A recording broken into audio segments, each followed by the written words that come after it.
All got from A to B there okay. As they make the descent to the side of the track, 8 and 9 are also drop banks.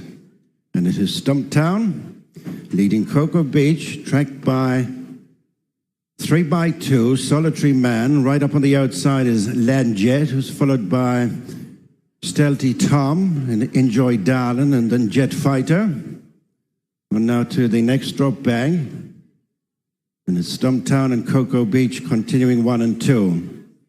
Being followed to this next drop bank by Solitary Man. The Limerick Laurel Hedge will be next. It's 10. Continuing along the side of the track, Stumptown from Cocoa Beach, followed by 3x2 Solitary Man, Landjet and Western Commodore. The Cheltenham Bank now. Quite slow with Solitary Man. Gave a place or two away. On to the last in this row, which is an up bank 12. Swinging right now to the Birch Drop 13, which will take them inside halfway in the jumping stakes. And it's Stumptown extending the lead to a couple of lengths over Cocoa Beach, and then 3x2. And Western Commodore next with Solitary Man, then Enjoy Darlin', who's followed by Stealthy Tom, and then Jet Fighter and Landjet and Fame After the Glory, who's gone by both Vanier and Bodhisattva. On now to the drop bank 14 and then the old double. As they continue well inside the halfway stage. And very few changes up front as they approach the old double. It is Stumptown and Keith Donoghue continuing up top from Cocoa Beach and Jack Kennedy as they take the old double. A couple of lengths then to 3x2 and Richie Deegan, who's close in third. The Oak Tree is 16. And the field continues well compacted. It is Stumptown taking this fence over by the Oak Tree from Cocoa Beach, who's back on terms. They've got another 10 left to jump. They're now facing the Galway doubles. Stumptown, Cocoa Beach, followed by an improving Enjoy Darlin', then Solitary Man and 3x2. Stumptown jumped across in front of Cocoa Beach at the first of the Galway doubles. Now the next will be the drop fence, 8 from the finish as they make a next turning, and it is Stumptown re-establishing a lead of less than 2 lengths over Cocoa Beach, and then 3x2. Onto their heels is Enjoy Darlin', then Western Commodore and Stealthy Tom next, and then Vanier over carefully. Solitary Man has fallen away. Now they're turning back towards the grandstand. And the Aintree Laurel, which will be 7 from the finish. And it's Stumptown still putting in a good shift. Leads a length and a half, 3x2. Followed then by Cocoa Beach. Couple of lengths to Enjoy Darlin' and Stealthy Tom and Western Commodore. Followed by Vanier. Ruby's double the second and last time. And Stumptown up and over from Cocoa Beach, who's back within 3 parts of a length to a length. Heading now to the Laurel Hedge, 5 from the finish. And it's Stumptown and Cocoa Beach, still 1 and 2, as the loose horse runs right across in front of the 2 leaders. Heading off now to the Glendalough Drop Hedge, which is 4 from the finish. Right on their heels, a couple of lengths off them, and third is 3x2, and then Enjoy Darlin', who's followed by Stealthy Tom and Western Commodore next, and then Vanier, Fame After the Glory, a slight mistake, and then Bodhisattva. They've 3 left, the Laurel Hedge, and then the final 2 hurdles, and it is Stumptown in front from the out. As these 3 get on by a few lengths, heading now to the second last, which is the hurdle from in 4th place, ridden along Enjoy Darlin', and then comes Stealthy Tom and Vanier's next. Stumptown rejoined by Cocoa Beach, heading for the closing stages now in the second last hurdle. Still right with them is 3x2. A gap then to Enjoy Darlin' as they take the second last. Stumptown and Cocoa Beach having a great duel up front throughout. Lead 2 lengths, 3x2 as they run the home turn. They're gone well clear of Enjoy Darlin'. So turning in for the final hurdle in the Colin Quinn BMW Risk of Thunder cross-country chase, and it's Stumptown toughing it out from Cocoa Beach, beginning a run in between the pair is 3x2. They're clear from Enjoy Darlin', Stealthy Tom and Vanier coming down towards the last. The 26th and last is a hurdle. Stumptown 3x2 hasn't gone away. They've shaken off Cocoa Beach on the run in. Stumptown from 3x2 trying desperately hard, but Stumptown Stumptown is not for denying. Stumptown and Kate Donoghue have made every single yard of the running to see off 3 by 2. Coming for the third late on was Stealthy Tom.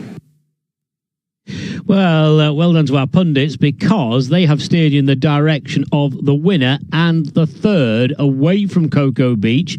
So the result, first number 4, Stumptown for Alistair Jones at 3-1. Second was the Mare 3 by 2, who was second in the Latouche back in the spring. And 3 by 2 has returned at 33-1. And third for Will Kennedy, his each way selection, that was Stealthy Tom number 3, also 33-1. So good work there from our team.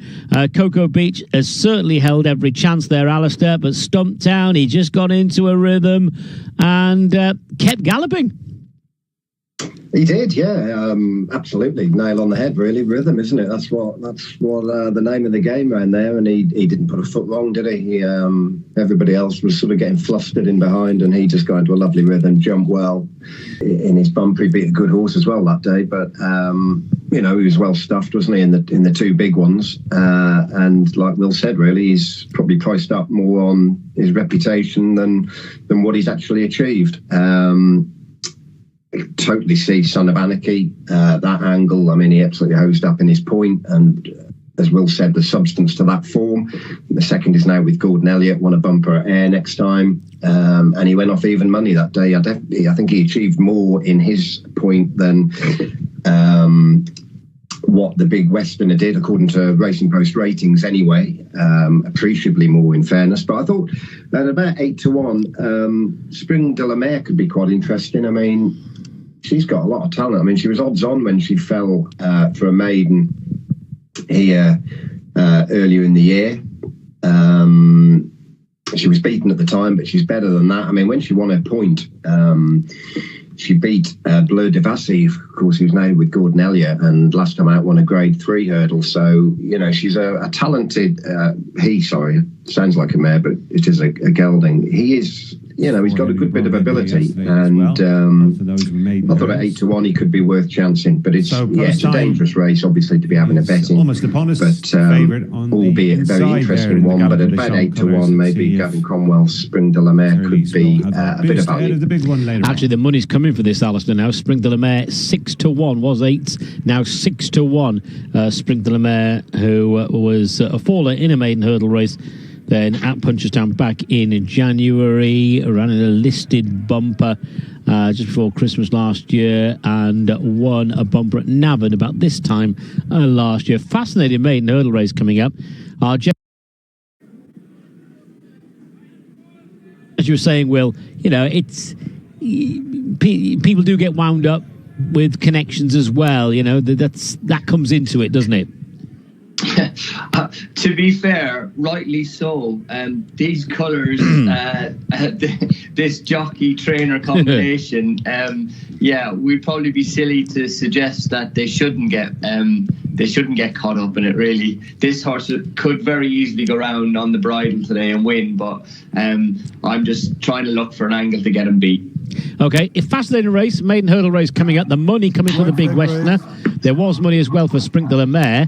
Argento Boy is the 11-10 favourite. The Big Westerner 4-1. Son of Anarchy's also been put up 4-1. Spring de la Mare 13-2. 11-1 Master Boy Davis. There's 28-1 Bar. Flags up, flags down. They're racing. Here's Jerry Hannon. Runs 5 furlongs. The INH Stallion Owners EBF maiden hurdle.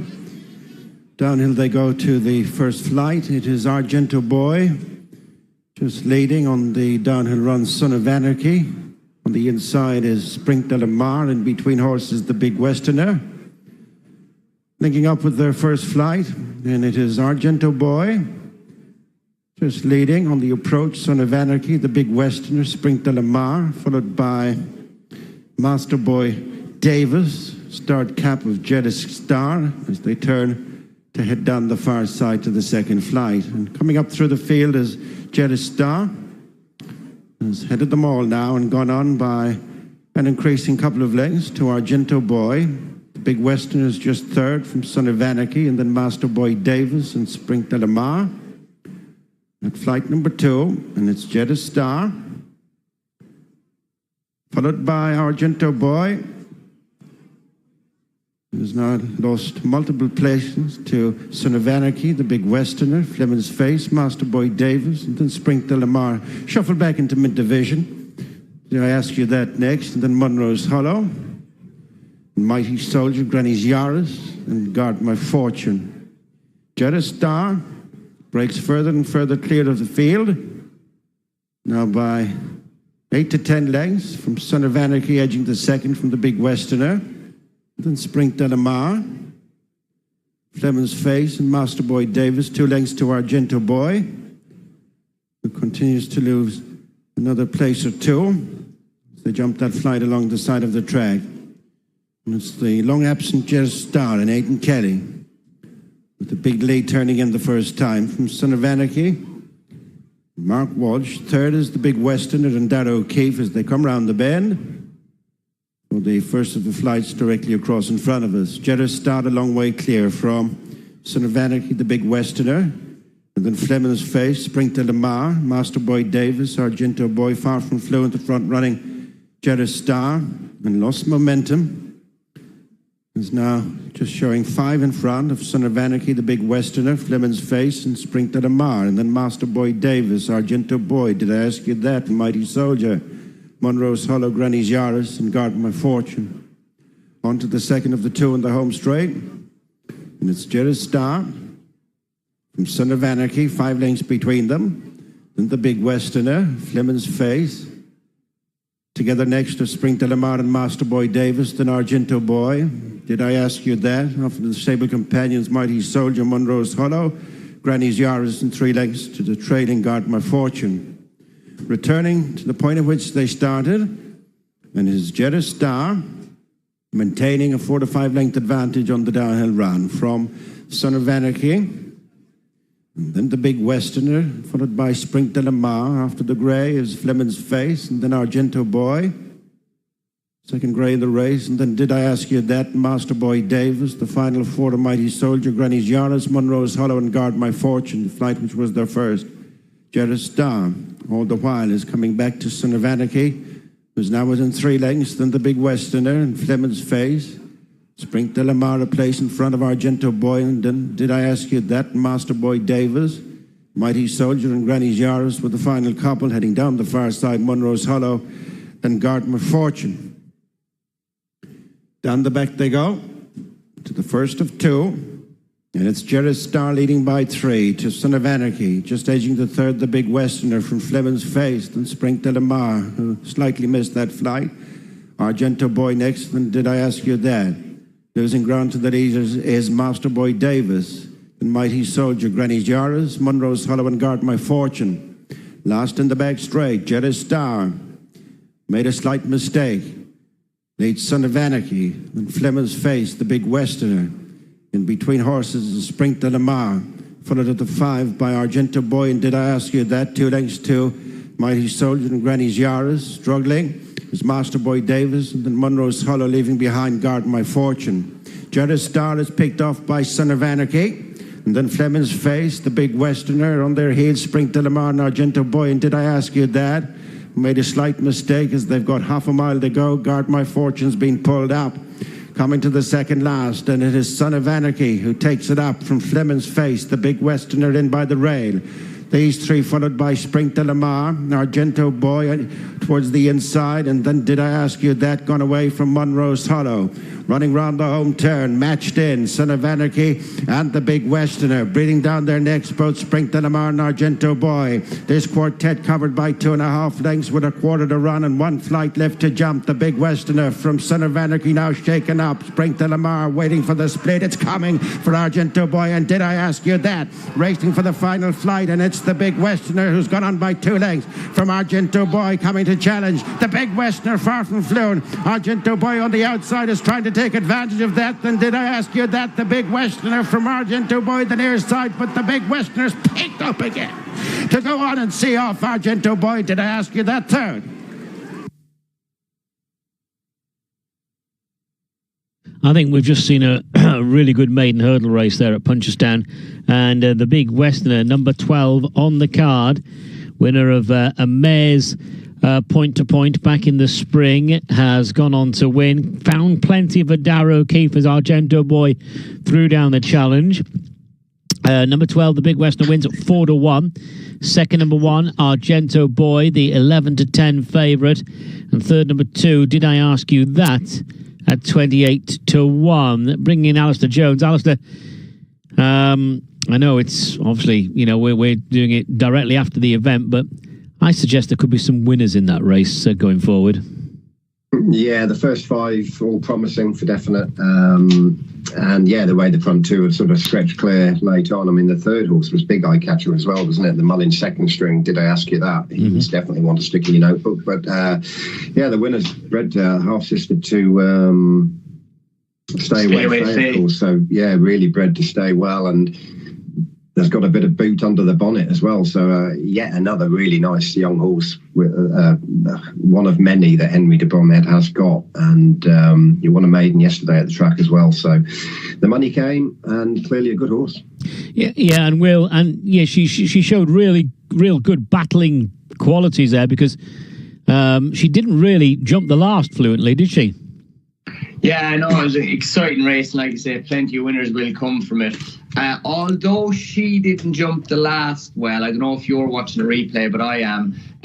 The second horse almost jumped it a little bit too big, and I'd go as far as to say, clipping through the top of it, she got away from the back of it quicker than the Argento Boy, because he almost just jumped it a little bit too big and clean. And so although it was a slight mistake, she probably got away from the back of it quicker. But no, a really good performance, like Alistair said, from probably the first 5. And there was a little bit of money for Willie's second string, actually, I think just beforehand. So yeah, I don't think it was completely unexpected from that horse to run a big race. Yeah, that was Did I Ask You That, who hadn't been seen out for a good 18 months. Did I Ask You That, first time over hurdles, as that was the case for many, and that was certainly one of the better maiden hurdle races that we've seen recently. So the results: 12.05 Punchestown. First, number 12, the Big Westerner, 4-1. Second, number 1, Argento Boy, 11-10 favourite. Third, number 2, Did I Ask You That, 28-1. Another one, I think, going forward will be in the winner's circle. Number 9, Son of Anarchy, was 4th at 4-1. Distance is there, 1 length and 9 lengths. 1 length and 9 lengths. 12 went to post in the 12.05 race over at Punchestown. And coming up next, we've got action from Utoxeter. Now, the ground at Utoxeter is described as soft for today's sport. Runners in the paddock for the opening race there. And just to tell you that they are going to go 5 minutes later than scheduled. The first 5 races, last 2 races, will go 3 minutes later than scheduled. This is just to dovetail nicely in with Punchestown. Number 6, Tarbuck, is a non-runner from the first race there at Utoxeter. This is also a maiden hurdle. It's over 2.5 miles. And unlike Ireland, we only have a handful of runners in our races. Farland is the 9-4 favourite. Derry Hassan Paddy, 5-2. Roaring Conquest is 9-2. Ludor 9-2. 15-2. Icar Colomb. The 16-1 Outer Banks, and Maxi Boy Dagrosti is 150-1. That's a full show. Excuse me. It's tight at the top between Farland and Derry Hassan Paddy. Bringing in Alistair Jones. Alistair, Farland caught the eye at Chepstow. First time up, I was underwhelmed at Force last time. I'm not sure this horse is totally straightforward. That's just my opinion. Derry Hassan Paddy comes here having won a point-to-point and a bumper last spring, and jumps hurdles for the first time in public. Those are the 2 dominating the market ahead of Roaring Conquest, that comes from the inform Ollie Murphy yard. He does, yeah. That point win doesn't really amount to a great deal, but as you said, he did win that well, Roaring Conquest, and he's joined Ollie Murphy, who's having winners all over the shop. Lador is definitely one to consider because he was a bit unlucky at Stratford last time. He could easily have beaten Glyn Bray that day, and the winner is seemingly held in a bit of regard by the Tristan Davis yard. So you wouldn't be putting a line through him at 5-1. But yeah, you're right with Farland. He has his quirks, but he's also got plenty of ability. I think at Foss Last, it didn't help that you haven't got no rail on the left-hand side because he's a horse who lugs left, he jumps left, hangs left, he has to go left. So I think you can see why they brought him to Utoxeter. When the business end of the race, that will help him for definite. And I'd be willing to give him, with Jay Tidball taking off 5, I think I'd be willing to give him the benefit of the doubt for now. But he's a bit, I guess he is risky business at 9-4, but he's got the ability to win a maiden for definite. And I think Utoxeter will suit him down to the ground, so he's going to get the nod. Obviously, the Lucinda Russell horse has done nothing wrong. They put the tongue tie on at Air. He won easily enough. He's clearly promising. And Lador is the other one that would definitely be in calculations. Okay, so you're giving him the benefit of the doubt for the time being. Farland, he's going to have another chance today, and I can see why. Jay Tidball as well taking off the £5 claim. So Alistair's with Farland. Let's bring in Will Kennedy. Yeah, I think a lot has been made of Farland, really. I'd like to have seen where the hurdles were at Utoxeter today, whether they were right down the inside, because he definitely hangs and goes left. And if they weren't dolled off the rail, that would be a huge plus for Farland today, I think. Yeah. Like you said, Lador was probably a bit unlucky at Stratford, hampered after the last. Didn't jump brilliant, but Stratford's such a quick track. I think that's going to suit him a lot better today. There's Paddy for Lucinda Russell and Craig Nichol. I'm just going to give him the nod. A point winner, then a bumper winner. The bumper form is interesting enough for me, and I just think he knows how to jump, and it's a nice place to start for him. And I was just looking back at the point win, which was December of last year at Tattersalls Farm in Ireland. This horse actually achieved quite a decent rating, suggesting that he just could be above average, Derry Hassan Paddy. And Derry Hassan Paddy has gone to the top of the market now at 9-4. We said before, and it was tight at the top. And Derry Hassan Paddy, we've got flip-flopping favourites. Derry Hassan Paddy 9-4, 5-2 Farland, 5-1 Ludor, Roaring Conquest 11-2, 6-1 Icar Colombe, Outer Banks 20s, and Maxi Boy Dagrosti at 150-1. Interesting opening maiden hurdle race at Utoxeter here, the 12-15. So two horses there at the top of the market, both give a massive shout by our experts today, Alistair Jones and Will Kennedy. Starters on the rostrum, about to be called up for the opening race over at Utoxeter. Let's go trackside. The runners walking forward. 7 of them for our opener today.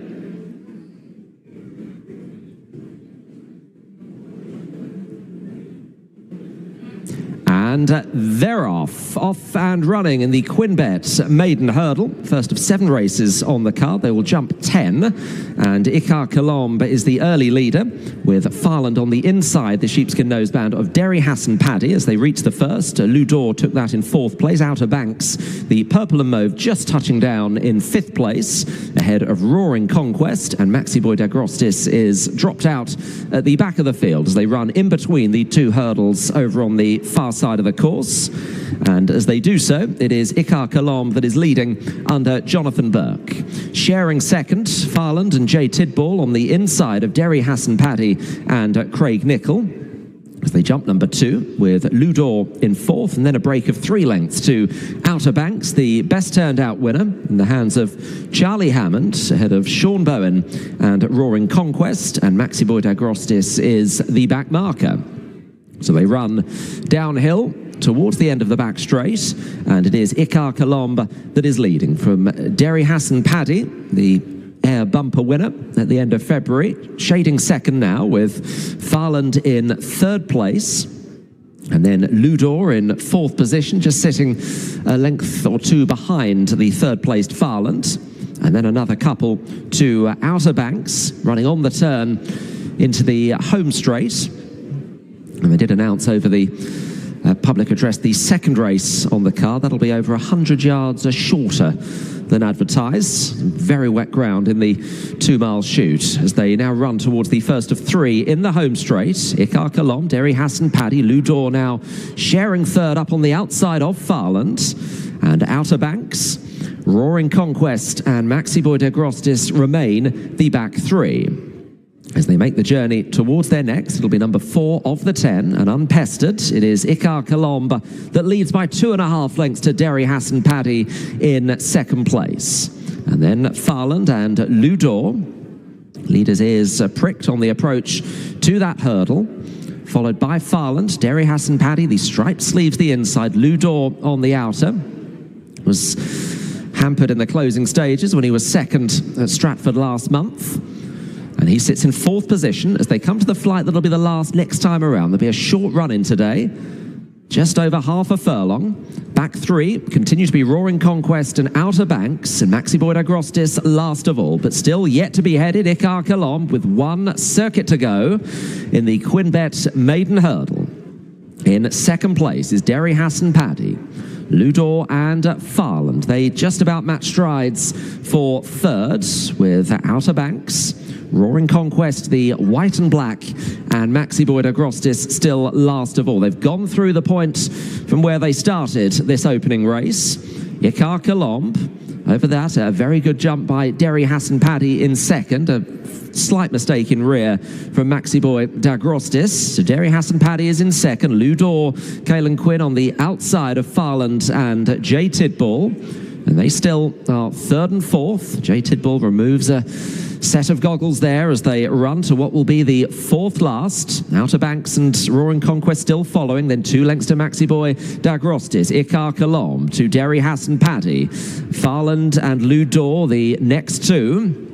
So just 3 left to jump from here, but a fair bit of running to do before they get to the first hurdle in the home straight. Jonathan Burke and Ikar Kalomb leading to Derry Hassan Paddy in second. Ludor and Farland the next 2, and then Roaring Conquest. Maxi Boy de Grostis is just about relegated Outer Banks to be the back marker now, as they're about to take the left-hand turn. Ikar Kalom still the leader to Derry Hassan Paddy. Farland the inside of Ludor. There's only 7 lengths first to last here, as they're about to straighten up for home. And Ikar Kalom is still leading, being tracked by Derry Hassan Paddy. Ludor is next to Farland. See what Farland does under pressure. He's just being shaken up now as they run towards 3 out. Ikar Kalom, Derry Hassan Paddy asks for a big jump there. Produce one. Ludor the outside. Farland shaken up in behind them. Roaring Conquest trying to get into it down the outside. Then Maxi Boy de Grostis and Outer Banks. Derry Hassan Paddy is striking first here and just going into the lead from Ikar Kalom. Down the outside, Ludor, Roaring Conquest and Farland, they are all still very much in the picture as they run to the second last. Derry Hassan Paddy tried to strike on, but here's Ludor to challenge. Down the outside, Roaring Conquest. Farland is in behind. Ludor is now putting up a strong challenge here to Derry Hassan Paddy. And then Farland and Roaring Conquest as they run down towards the last. A very short run in. Ludor on the left, on the right, Derry Hassan Paddy still fighting. Jump could be crucial here. A better one from Derry Hassan Paddy to Ludor in second. Farland running on in behind. Derry Hassan Paddy leads them home here, and Derry Hassan Paddy prevails. Farland did get through for second, and then Ludor, who couldn't quite finish it off, then Roaring Conquest in fourth. Victory goes to number 1, Derry Hassan Paddy, the 2-1 favourite. Second, number 2, Farland at 9-4, and third, number 7, Ludor at 9-2. The 4th horse there for the record, number 5, Roaring Conquest. Let's bring in Will Kennedy. Will, yeah, bit of a bunch finish, but it was all the right horses. Yeah, I mean, probably not the caliber of the first of the race we just. She was the first. Turning into flights 3 and 4, it's Lot of Joy, the leader from Feet of a Dancer. On the outside is Hazel Hatch Lady. On the rail is Wrist Bell and then Speculatrix, Champel and Riviere de Tell. One straightening for the third, and it's Lot of Joy up and over. Has widened the lead to over 4 lengths from Feet of a Dancer. Hazel Hatch Lady, Rispel, then Speculatrix, Champella and Riviere de Tel, followed by Feet of a Dance, making tracks to flight number 4, taking them out with a complete circuit to go. And it's Lot of Joy and Paul Townend, followed by Feet of a Dancer and Sean O'Keefe, and Hazel Hatch Lady, Danny Mullins, Rispel on the inside, Mark Walsh, followed by Speculatrix, Sam Ewing, and then Champella, Tom Harney, and Riviere de Tel, Jack Kennedy. Making the bend towards the side of the track, having jumped 4. Lot of Joy is further away now from Feet of a Dancer. At least 6 to 7 lengths between the first and second, and then Hazel Hatch Lady, Speculatrix, Rispel runs the rail, and then Champella and Riviere de Tel. Continuing downhill to flight number 5, which takes them into the back straight into the halfway stage of the Frontline Security Grable Mares listed hurdle. Lot of Joy clear from Feet of a Dancer, and then Speculatrix, who jumps up in between Rispel and a fading Hazel Hatch Lady, and then Champella and Riviere de Tel. Down the far side they go. 5 flights left to jump. And leading by 6 to 7 lengths, Lot of Joy. From Feet of a Dancer, joined for second by Rispel, then Speculatrix. Riviere de Tel, Champella, leaving behind Hazel Hatch Lady. Going to the flight, which will bring them to the end of a circuit. And it is a bad mistake there by Speculatrix. Sam Ewing did well to keep the partnership intact. There's a Lot of Joy. Heads to 4 out with a reduced advantage over Feet of a Dancer, Rispel. Improving his Riviere de Tel, although didn't jump that flight great. And then Speculatrix, back marker of the leading group is Champella, tailing off was Hazel Hatch Lady. 5 furlongs to go. 3 flights left, Lot of Joy by 2 lengths to Feet of a Dancer. Just third, Riviere de Tel from Rispel. Speculatrix now back 5th, and ridden along is Champella. Arriving at the third last flight, Lot of Joy. In front from flag 4 with jumping up on terms, Feet of a Dancer, and then Rispel, Riviere de Tel. Reminders for Speculatrix, and then Champella. Coming to the second last flight, and it's Lot of Joy joined by Feet of a Dancer. Close running third now is Riviere de Tel, and then Rispel. 3 lengths to Champella, and then Speculatrix, who made another mistake. Running round the home turn. 1 flight left to jump, and it's Lot of Joy, gone back 3 parts of a length in front of Feet of a Dancer. Driven along is Riviere de Tel, and on the inside Rispel, coming round the home turn with 1 flight left to jump. And it's Lot of Joy and Paul Townend stretching on again from Feet of a Dancer. Rispel's come under pressure, and then Riviere de Tel and Champella, but gone again from the front is Lot of Joy. Coming towards the final flight, it's Lot of Joy, Paul Townend over from Rispel, who jumped into second ahead of Feet of a Dancer, followed then by Riviere de Tel. And on the run in, it is Lot of Joy building on her last success in the Grable Mares hurdle for Paul Townend, and Willie Mullins, who also has the second Rispel, Feet of a Dancer in third. Yeah, A Lot of Joy gives Willie Mullins a 1-2 there. A Lot of Joy number 5, who had that benefit of the run at Gorham Park 51 days ago, has gone on to win. Second, number 1, Risk Bell. Third, number 3, Feet of a Dancer. And fourth, number 6, Riviere de Tel. The SP's winner, A Lot of Joy, 6-4 favourite, has gone in for Paul Townend and Willie Mullins. Risk Bell, number 1, second at 8-1. And third, number 3, Feet of a Dancer at 7-2. But A Lot of Joy, Alistair's done it well. Yeah, given a no-nonsense ride, and she's, you know, if you look at her career both on the flat and over hurdles, she's been a bit up and down, but she's clearly on really good terms with herself at the minute, and dominated from start to finish. Never really in any doubt was it. She's always had a mistake in her, but fairness to, you know, today, admittedly, you know, with an uncontested lead, she jumped a lot better, and you know, she was clearly the horse they all had to beat, and if on her A game, and she's pretty much dotted up. Yeah, Will, A Lot of Joy wins for the second time this season. Yeah, that wasn't the typical Paul Townend ride, you know. He obviously had bags of confidence in her.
Well, the 5th race has gone to Miss Platina from the Teeny Prinsloo stable, and the winning groom is Moses and Charlie. Well done to him. He looks after Miss Platina, who's notched up her 3rd win in 9 starts. Certainly going about it the right way, and well done to all concerned. And nice to see the owners have come forward. Alkaya Breeders were the breeders of Miss Platini. Well done, Teeny. Thank you, Paul. Good win. No, definitely, yeah. Lightly raced, eh? Yeah, lightly raced, but, you know, Paul, she's got a few issues with the gates. So we passed her last Sunday at Greyville, give her a bit of a gallop, and I think that helped for today. Is that the reason for the break? No, not really. Yeah. But in any case, yeah, I know she won a beautiful race, well ridden, right from Calvin. And what can I say? Big thanks to Zane and his family. They came through. Car broke down next to the road. I had to pick them up. We were nearly late, but yeah, at least that will make up for them, yeah. Absolutely. Later in the day, anything?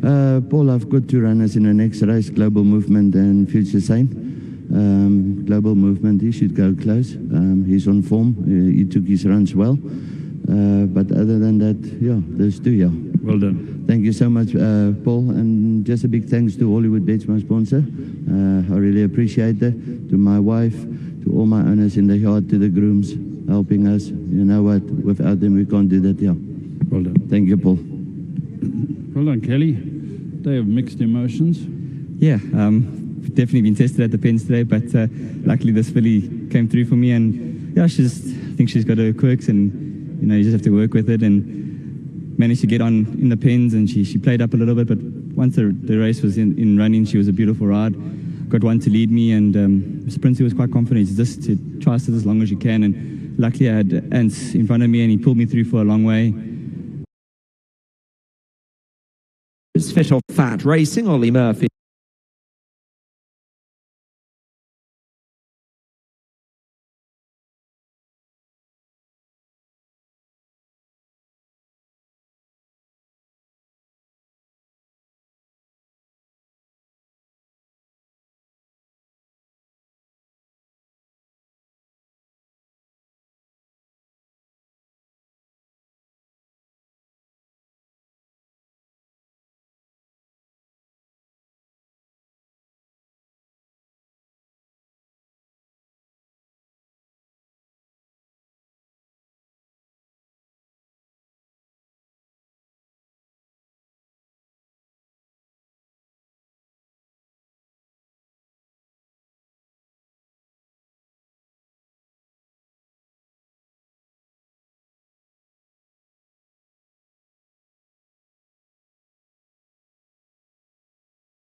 Enough, but I think she brings a nice bit of potential. She's very well related, as you'd expect, and I'd be happy to do a straight bat here and side with her.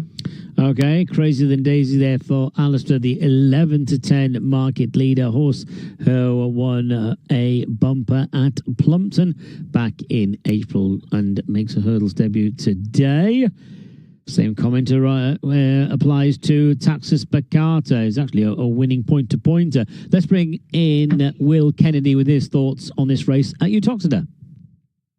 Yeah, well, I'm going to side with Taxis Bacata simply because the point angle is huge for me. I know she did fall in a point-to-point, mind you, but she has won a point-to-point. She's had a few goals in points, so jumping shouldn't really be an issue. A very good winner of a bumper around here at Utoxer as well. Another positive. And Crazy as a Daisy, yes. Nicky Henderson says a lot about a lot of horses and how much they've improved for the year. But there's a lot of them go the other way too. And look, maybe Crazy as the Daisy is going to be exceptional. But she did get beat by one of the horses she runs against today. And What's One More, when they first, it was her first run the bumper. What's One More beat her at Huntingdon. Now look, Crazy as a Daisy improved for that run to win at Plumpton. But I mean, what she beat at Plumpton, it wasn't really terribly exciting. So, yeah, I think Taxis Picata for me here, 4-1 as well, maybe a little bit of value. Okay, Taxis Picata for Will Kennedy at 4-1, and Alistair Jones is tipping a Crazier Than Daisy, the 6-5 favourite. And going back to that race at Huntingdon back in January, it was a bumper won by What's One More. Crazier Than Daisy was hampered on that occasion, perhaps could be marked up as unlucky. He was only beaten 3/4 of a length. Just looking at the field down at the start, how about this, Will? Have you seen where they are at the start? They're just, well, it looks like they're walking through a lake. Well, they're not jumping what usually would be the first. It's where those cones are. There's usually a hurdle there. So this race, I think, is 150 yards shorter than it should be, or 110 yards shorter than it should be, because they can't go right down to the bottom. And they're going to jump one less hurdle than they normally would as well, because there should be a hurdle where that rail is. So they're having to do a little bit of a shimmy out to where the flagman is on the left-hand side of your screen, and then they'll have to come back left-handed to get in for the first hurdle. So, yeah, little bit of manoeuvring to be done over the first half of furlong for these jockeys here. Okay, so this is the 12:50 at Utoxer. Don't forget, we've got the big race at Auteuil coming up at 12:58, but so we're focusing on Utoxer, and it is Crazier Than Daisy, the 6-5 favourite, with Taxis Picata at 7-2, 6-1 about feet on the ground for the stable of Fergal O'Brien. Jonathan Burke aboard this ex-point-to-pointer. What's One More is 13-2, finished in front of the favourite, Crazier Than Daisy, when they met in a bumper at Huntingdon last year. That's 13-2, What's One More, and Alexandra LaRose for the inform Ollie Murphy yarn. How many times have we been saying that over the last few weeks? And that horse is another hurdling debutante, had 2 runs in national and flat races last spring. Flag is up. Let's go to Utoxeter, and here's David Fitzgerald. So just waiting for them all to be facing the right way.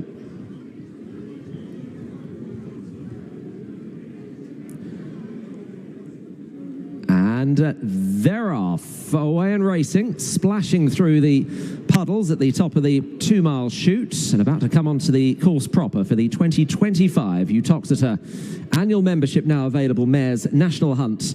Novices Hurdle, Kellier Wood and Taxis Picata, the first 2 to show. Crazier Than Daisy in 3rd place as they run to the first of now 8 flights. Crazier Than Daisy touching down in 3rd. Little gap to Natus Vincere. The red and white on the inside is Jackie Cam. Well stretched out here. Eskimo Sam is next in the field, ahead of Alexandra LaRose Wilmcote. Feet on the ground, and What's One More is the back marker as Kellier Wood, in the hands of the first race winning jockey Craig Nicol, runs on towards the second, ahead of Taxis Picata and Crazier Than Daisy under Nico de Boinville in 3rd place as they jump the second. Natas Vincere just out-jumped Jackie Can in 4th and 5th, and then taking quite a keen hold is Alexandra LaRose, anchored by Sean Bowen. The red and dark blue on the outer of Eskimo Sam. Wilmcote, feet on the ground, ridden quietly, and at the back is What's One More as the front 2 jump the flight that'll be the last next time around. There would be 20 lengths first to last here. The best turned out winner, Kellier Wood, is leading by a length and a half to Taxis Picata and Jack Quinlan in second. The all-the-way bumper winner here back in the spring. Sitting in second today and about 3 or 4 lengths up on Crazier Than Daisy in 3rd, and it's similar distance again to Natus Vincere in 4th place. Then Jackie Can is in 5th, ahead of Eskimo Sam, Alexandra LaRose and Wilmcote. Feet on the ground, and What's One More, first of 2 hurdles over on the far side. Just a length separating the first 2 here, with Kellier Wood in front of Taxis Picata, the green and yellow, and then Crazier Than Daisy in 3rd place. ahead of Natas Vincere, and then Jackie Can. Alexandra LaRose is in 6th position. 7th is Eskimo Sam, 8th is Wilmcote, 9th is Feet on the Ground, and 10th is What's One More as they jump the 5th flight in the race, and it's still Kellierwood, a mistake there from Jackie Can, and chased along on the run away from that, getting a reminder. So Kellierwood is leading. They've got 3 left to jump from here to Taxus Bacata in 2nd place, 2 lengths down. Another 4 to Crazier Than Daisy. And then another 4 back to Natas Vincere, and a further gap to Alexandra LaRose, Jackie Can, and the remainder. Feet on the Ground has passed a couple. Eskimo Sam, Wilmcote, and still no move from What's One More at the back of the field. She holds a verdict over Crazier Than Daisy in bumpers. Fair bit of distance between them in this race at the moment as they make the long turn back towards home. Kellierwood is in front of Taxus Bacata. Crazier Than Daisy yet to try and get closer. Just nudged along into the bridle now by Nico de Boinville as they run towards 3 out here. On the right is Kellierwood. Leads by 2.5 there. 2 in 2nd position, Taxus Bacata. Crazier Than Daisy now is on the run towards the 2nd last. Very few have got in this race. Running to 2 out, and it is Kellierwood with a clear advantage. Crazier Than Daisy is closing on Taxus Bacata. Those 2 have still got 5 lengths to fight. What's One More has improved into 4th place. Then Natas Vincere as they head down towards the last here, and it's Kellierwood with a clear lead. Crazier Than Daisy going into 2nd spot, but still 6 lengths down. The final flight, it's Kellierwood, Craig Nicol. Kellierwood got from 8. Crazier Than Daisy going into 2nd spot, but still 6 lengths down. The final flight, it's Kellierwood, Craig Nicol. Kellierwood got from A to B, about 8 lengths clear of Crazier Than Daisy, and she's dominated this Kellierwood. It's a double for Craig Nicol. This one for the Greenall Guerriero combination. Kellierwood makes all to Crazier Than Daisy in 2nd, tied in 3rd. Taxus Bacata, who was closed down but not passed by the 4th place What's One More. Yeah, it's a double for Craig Nicol, and this horse is absolutely hacked up. That is Kellierwood for the Greenall Guerriero team in the Freebooter Grand National winning colours. Kellierwood, the winner. Colours that we're seeing on a regular basis now, flat and jumps. 16 to 1. 2nd, number 2, Crazier Than Daisy, the 11 to 10 favourite. 3rd, number 8, Taxus Bacata at 7 to 2. What's One More, incidentally, was 4th at 7 to 1. They're off for the big race at Auteuil. Let's go to Auteuil. Race here in France. It's over a journey of 3,900 metres. Kingland is a very short-priced favourite. He's racing down on the far side in the orange and black quarters. First to get going was Lessange Vert, and also well away was Leon de Burlay as they came towards the first jump. Over it they go. In 3rd placing is Kingland down on the inside, followed then by Guardian de Musée. Further back is Pistache d'Or, Zephyr de Beaumont, and on the outside Chance de Ballon. Not much between first and last here as they go over the 2nd jump. They're about to do a right-handed turn toward the back of the course. And the leader here is Lessange Vert Bleu. Goes to the front over Zephyr de Beaumont, and in 3rd placing Leon de Burlay, who's in the white jacket. Kingland is back down on the inside. Brown jacket of Guardian de Musée is on his left. They were followed in the centre by Pistache d'Or, and on the outside is Chance de Ballon as they go toward the back of the course. Next hurdle is in sight. They come down towards it, up and over. Mighty leap there from Lessange Vert Bleu.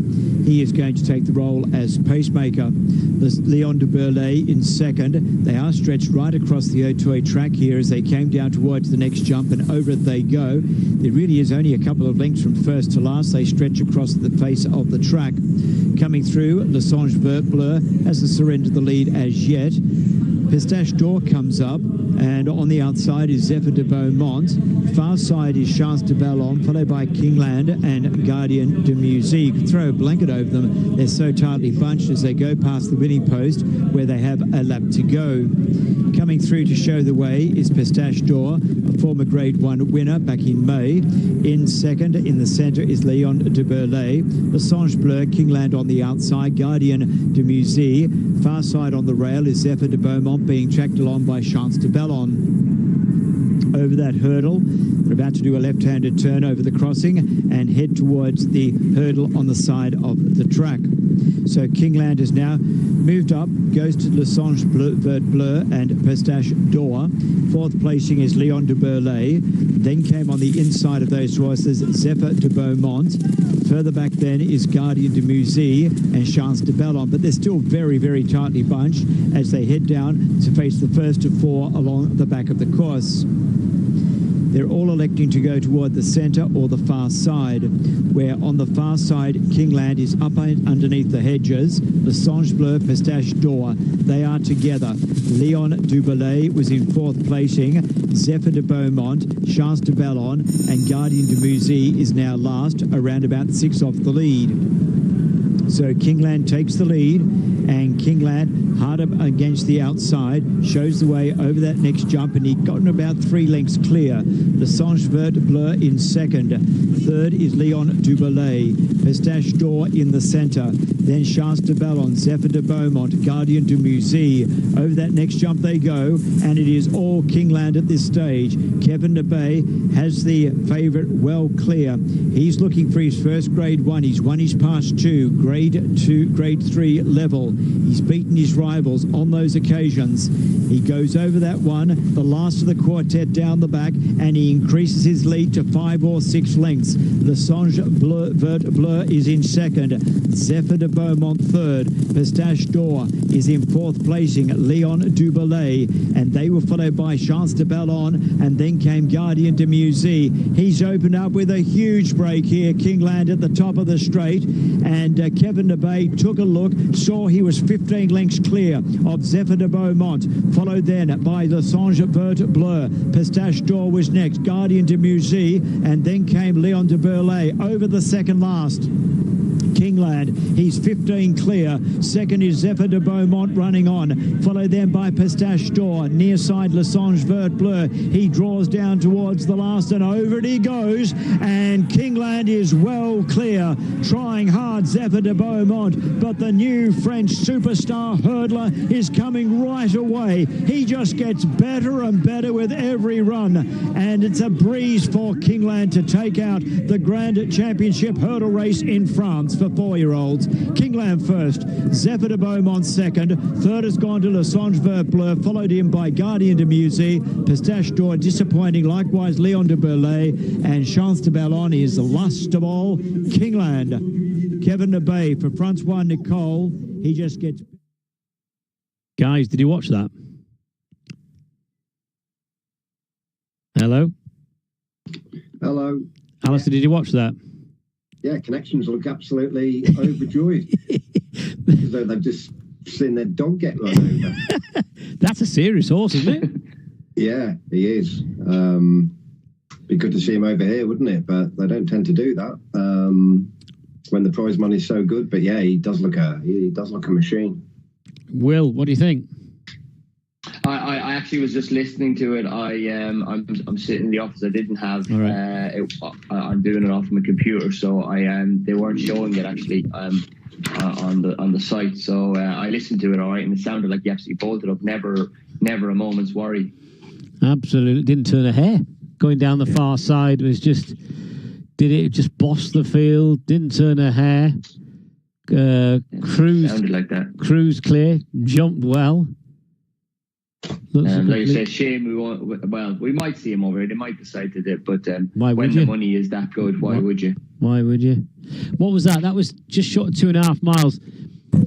I was thinking, because we tend to forget, because I was thinking, oh, right, this will be going for the French champion hurdle next spring, but that race is, remember, that's a 3 miler, isn't it? Yeah, 3 miles, yeah. Yeah. But then again, I mean, I wouldn't know the French program book, but there's probably races confined to 5-year-olds. So, he's a 4-year-old now. So, yeah. But why would you want to bother coming over here? Yeah. Huh? Yeah, waste of a run. For the glory. Oh, for the glory. I think the only thing is to come to the festival. I mean, that might be an incentive, but you wouldn't be coming for you wouldn't be coming for much else, that's for sure. No. Alistair, it's not glory that pays your mortgage, is it? Well, it's like Luca Camani famously said, didn't he, that you race over here for the prestige and not the prize.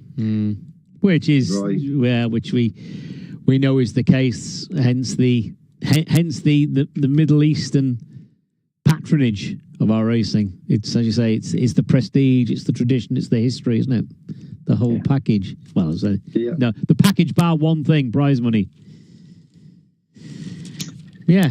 Anyway, that was impressive. I enjoyed that. Kingland winning the big hurdle race there at Auteuil this afternoon. Coming up next, we've got action from Punchestown, 1:15. Just touching on yesterday's big race at Haydock.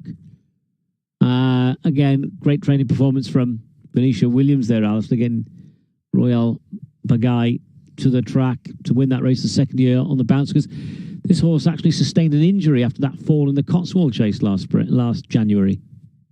He did. He sprawled on landing, didn't he? It wasn't particularly pleasant. But yeah, and it was just such a great race, wasn't it? I think Grey Dawning is, I think a complete slog in the mud isn't ideal for him. He's got a nice bit of class, hasn't he? I think better ground will suit him. He's definitely got a nice future ahead of him in terms of Gold Cup. I think he's definitely got the stamina for it. A soft ground Gold Cup, though, Alistair. What have you had the soft ground Gold Cup? Well, it's not going to be ground as bad as it was yesterday, is it? No. And he's travelled into the bridle. He was on the bridle coming to the last fence, wasn't he? And he's just been outfought by an out-and-out stayer.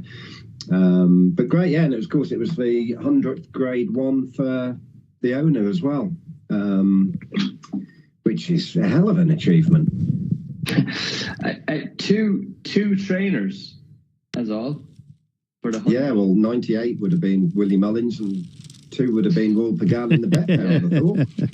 That's exactly it. Yeah, it's mad, isn't it? He's a great chap, isn't he?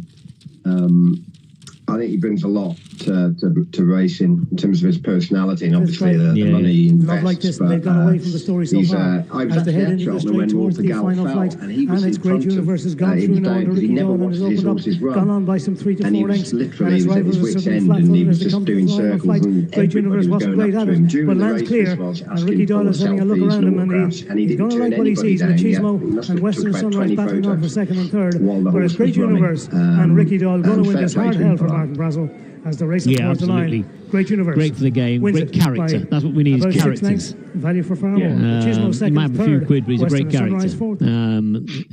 They pan out. It is on the inside, Shadow Rider. From Alpesham, Jody Ted is finding well on the outside and has come to lead. Then Gabby's Cross, Freedom to Dream, the Shunter next, then Popova, a Great View, and Dr. Brown Bear. 1 flight left, and it is Jody Ted the leader. Under Mark McDonough, over from Gabby's Cross, who didn't jump the last flight great. Then Alpesham, the Shunter is next, and on the run in, it is Jody Ted and Mark McDonough keeping at bay. Gabby's Cross, Alpesham with coming for the place on the outside, Popova, and then the shot on the principles in that race. Will strongly on the outside, good for Jane Sid in particular, for John Shinnick as the race into the straight and towards the final flight. It's good for Jane Sid, who's come through on the outside to lead as they head down towards the final flight. Good for Jane Sid, and John Shinnick lands a couple of lengths in front of Gladiatorio Shul Latrobe.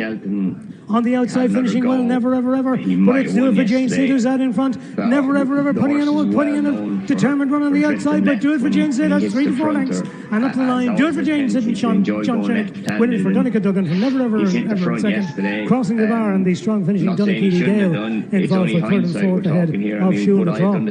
Yes, he looked like he had Royal. Bello, and then Hewig, who's plugging on ahead of Desert Moor House, coming towards the second last. On the left is French Dynamite. In the middle of the fences, Manilendo. Hewig on the outside of Espinito, Bello, and Desert Moor House. They've 1 fence left to jump, and it's French Dynamite still with the upper hand for Manilendo. Final fence, the Bet Victor Chase. French Dynamite over, 2 lengths clear for Manilendo. In third is Hewig, and on the run in, it is French Dynamite getting back on track in the Grade 3 Bet Victor Chase for Mark Walsh and Mouse Morris. Manilendo has to make do with second. And Royal Pagai just pulled out more on that ground. But yeah, I think Grey Dawning will see the trip out in the Gold Cup, and Dan was very keen to say he'll have a good break gone away now from the story so and far wasn't rushing as they head into to the straight towards the final flight, and its Great Universe has gone through now under Ricky Doyle and has opened up, gone on by some 3 to 4 lengths, and its rivals are certainly flat-footed as they come to the final flight. Absolutely. Great Universe And you've wasn't also great got at that it, option but if it lands wasn't the clear, Gold Cup. You've and Ricky also got Doyle the is having option a of the look around him, Ryanair. and He's going to like what he sees. Machismo and Western Sunrise battling on for second and third. But it's Great Universe and Ricky Doll going to win this hard hell for Martin Brazel as the race towards the line. Great Universe wins it by about 6 lengths. Value for far more. Machismo second, third. Western Sunrise I think that's the way they'll go. Yeah. They pan out. It is on the inside, Shadow Rider. From Alpeshamine, Jody Ted is finding well on the outside and has come to lead. Then Gabby's Cross, Freedom to Dream, the Shunter next, then Popova, a Great View, and Dr. Brown Bear. 1 flight left, and it is Jody Ted, the leader, under Mark McDonough. Over from Gabby's Cross, who didn't jump the last flight great. Then Alpeshamine, the Shunter is next, and on the run in, it is Jody Ted and Mark McDonough keeping at bay. Gabby's Cross, Alpeshamine was coming for the place on the outside. Popova, and then the Shunter. 9-1 Talk in the Park. 9-1 on the outside. Do it for Jane Sid in particular. For John Shinnick as the race into the straight and towards the final flight. It's do it for Jane Sid, who's come through on the outside to lead as they head down towards the final flight. Do it for Jane Sid, and John Shinnick lands a couple of lengths in front of Gladiatorial Shoe in the Troll. Well, this is just on the outside, finishing well, never ever ever. But it's do it for Jane Sid, who's out in front. Never ever ever putting in a determined run on the outside. But do it for Jane Sid. That's 3 to 4 lengths and up the line. Do it for Jane Sid and John Shinnick winning for Donica Duggan from never ever in second. Crossing the bar and the strong finishing Donakeely Gale involved for third and fourth ahead of Shoe in the Trough. Say it doesn't have a chance. You know, Bello, and then Hewitt, who's plugging on ahead of Desert Moorhouse, coming towards the second last. On the left is French Dynamite. In the middle of the fence is Menelendo. Hewitt on the outside of Espinito, Bello, and Desert Moorhouse. They've 1 fence left to jump. And it's French Dynamite still with the upper hand for Menelendo. Final fence, the Bet Victor Chase. French Dynamite over. 2 lengths clear from Menelendo. In third is Hewitt, and on the run in, Will Kennedy it is going there French with the Dynamite Real getting Steel back on track. here. Of course, winner Real Steel. A 10-1 chance for his Thames qualifier. Let's bring Alistair Jones. Menelendo has to make do with second. Tip for gold for me. Like he raced, he blew his handicap mark. Admittedly, when third at Limerick last time out, that was over 2 mile 5, but he just got outpaced really by the front two, staying on well in the closing stages. As they head into the straight towards the final flight, could be the making of him if you look at his pedigree. The damage from the same family. And its rivals are certainly flat-footed as they come to the final flight. Great Universe wasn't great at it, but lands clear. And Ricky Doyle is having a look around him, and he's going to like what he sees. Machismo and Western Sunrise battling on for second and third. But it's Great Universe and Ricky Doyle going to win this hard hell for Martin Brazel as the race towards the line. Okay, Great Universe. A tip for gold for Alistair at 6 to 1. Real Steel at 10 to 1 for Will Kennedy. Second, third, a race which sees Great Universe going off the favourite. They pan out. It is on the inside, Shadow Rider. From Alpeshamine, Jody Ted is finding well on the outside and has come to lead. Then Gabby's Cross, Freedom to Dream, the Shunter next, then Popova, a Great View, and Dr. Brown Bear. 1 flight left, and it is Jody Ted, the leader, under Mark McDonough. Over from Gabby's Cross, who didn't jump the last flight great. Then Alpeshamine, the Shunter is next, and on the run in, it is Jody Ted and Mark McDonough keeping at bay. Gabby's Cross, Alpeshamine was coming for the place on the outside. Popova, and then the Shunter. Desert Moorhouse, then Franciscan Rock. On the outside, do it for Jane Sid in particular. For John Shinnick as they race into the straight and towards the final flight. It's do it for Jane Sid, who's come through on the outside to lead as they head down towards the final flight. Do it for Jane Sid, and John Shinnick lands a couple of lengths in front of Gladiatorial Shoe in the Trough. On the outside, finishing well, never ever ever. But it's do it for Jane Sid, who's out in front. Never ever ever putting in a determined run on the outside. But do it for Jane Sid. That's 3 to 4 lengths and up the line. Do it for Jane Sid and John Shinnick winning for Donica Duggan from never ever in second. Crossing the bar and the strong finishing Donakeely Gale involved for third and fourth ahead of Shoe in the Trough. You know, Bello, and then Hewitt, who's plugging on ahead of Desert Moorhouse. Coming towards the second last. On the left is French Dynamite. In the middle of the fence is Menelendo. Hewitt on the outside of Espinito, Bello, and Desert Moorhouse. They've 1 fence left to jump. And it's French Dynamite still with the upper hand for Menelendo. Final fence, the Bet Victor Chase. French Dynamite over. 2 lengths clear from Menelendo. In third is Hewitt, and on the run in, it is French Dynamite getting back on track. And the Great 3 Bet Victor Chase for Mark Walsh and Mouse Morris. Menelendo has to make do with second. Heading for the side on flight number 5. That's what's available, followed by Will Wild. Then Real Steel sharing third with a tip for gold. and Cattle de Tourelle and Franciscan Rock and Desert Morehouse and Max Charm. Love like this, and they've gone away from the story so far as they head into the straight towards the final flight. And it's Great Universe has gone through now under Ricky Doyle and has opened up, gone on by some 3 to 4 lengths, and its rivals are certainly flat-footed as they come to the final flight. Great Universe wasn't great at it, but lands clear.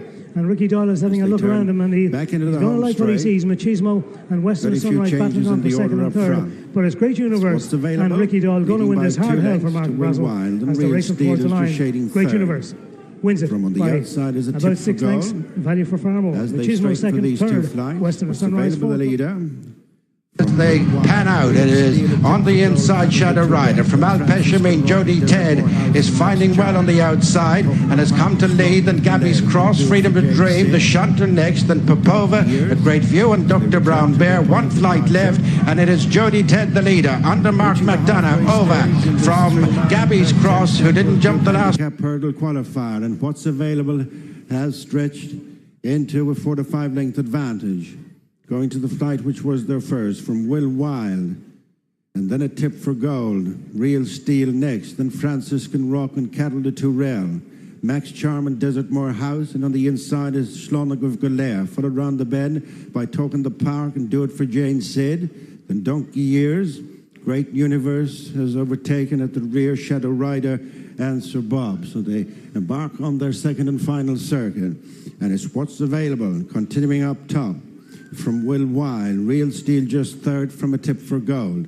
A little break then to Franciscan Rock and Cattle de Tourelle, and then Max Charm and Desert Morehouse and Do It for Jane Sit and Token the Park and Schlonig of Galair, Shadow Rider, Great Universe, as they go towards the downhill flight, and it's what's available. Into it, pops it in a lead of 3 lengths over Will Wild, and then Real Steel. Alongside Real Steel is a Tip for Gold. Then Franciscan Rock and Cattle de Tourelle and Max Charm and Desert Morehouse Do It for Jane Sid.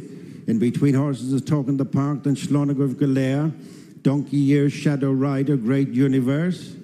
As they go down the back straight, Sir Bob remains the back marker. They're starting to tighten up a fraction. It's what's available. Not so far in front of the Grey Will Wild. As they go to the 5th last flight, break then of 2 to 3 lengths to Real Steel, a Tip for Gold. Max Charm next. On the move from rear division is Do It for Jane Sid. Then Franciscan Rock and Cattle de Tourelle next. They're followed by Donkey Years. Last on the back straight, 4 from the finish, and Will Wild has jumped past the long-time leader. What's available? Over 2 lengths in front of a Tip for Gold. Franciscan Rock. On the rail is Real Steel. Then Max Charm, Do It for Jane Sid and Token the Park.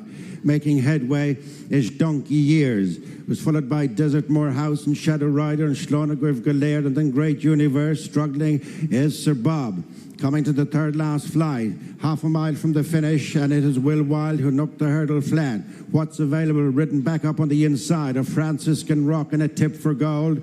Coming towards the 2nd last, and is 3 abreast. What's available and Franciscan Rock, the stable companions, attended now by Tip for Gold, being followed towards the home straight by Cattle de Tourelle, and then Schlonig of Galair and Token the Park and Real Steel struggling to hold his place and stumbled there on the bend as they run round the home turn. Coming into it from a good bit back, Great Universe, straightening with 2 furlongs to race and 1 flight to jump, and it's Franciscan Rock on for home from a Tip for Gold. Cattle de Tourelle, Schlonig of Galair is next, being followed by Desert Morehouse and Great Universe. Token the Park, Shadow Rider, the final flight coming up in this 3-miler. Good jump by Franciscan Rock under Gavin Broder from Cattle de Tourelle, who's coming hard on the outside of Schlonig of Galair and Desert Morehouse. Franciscan Rock is clinging on from Cattle de Tourelle.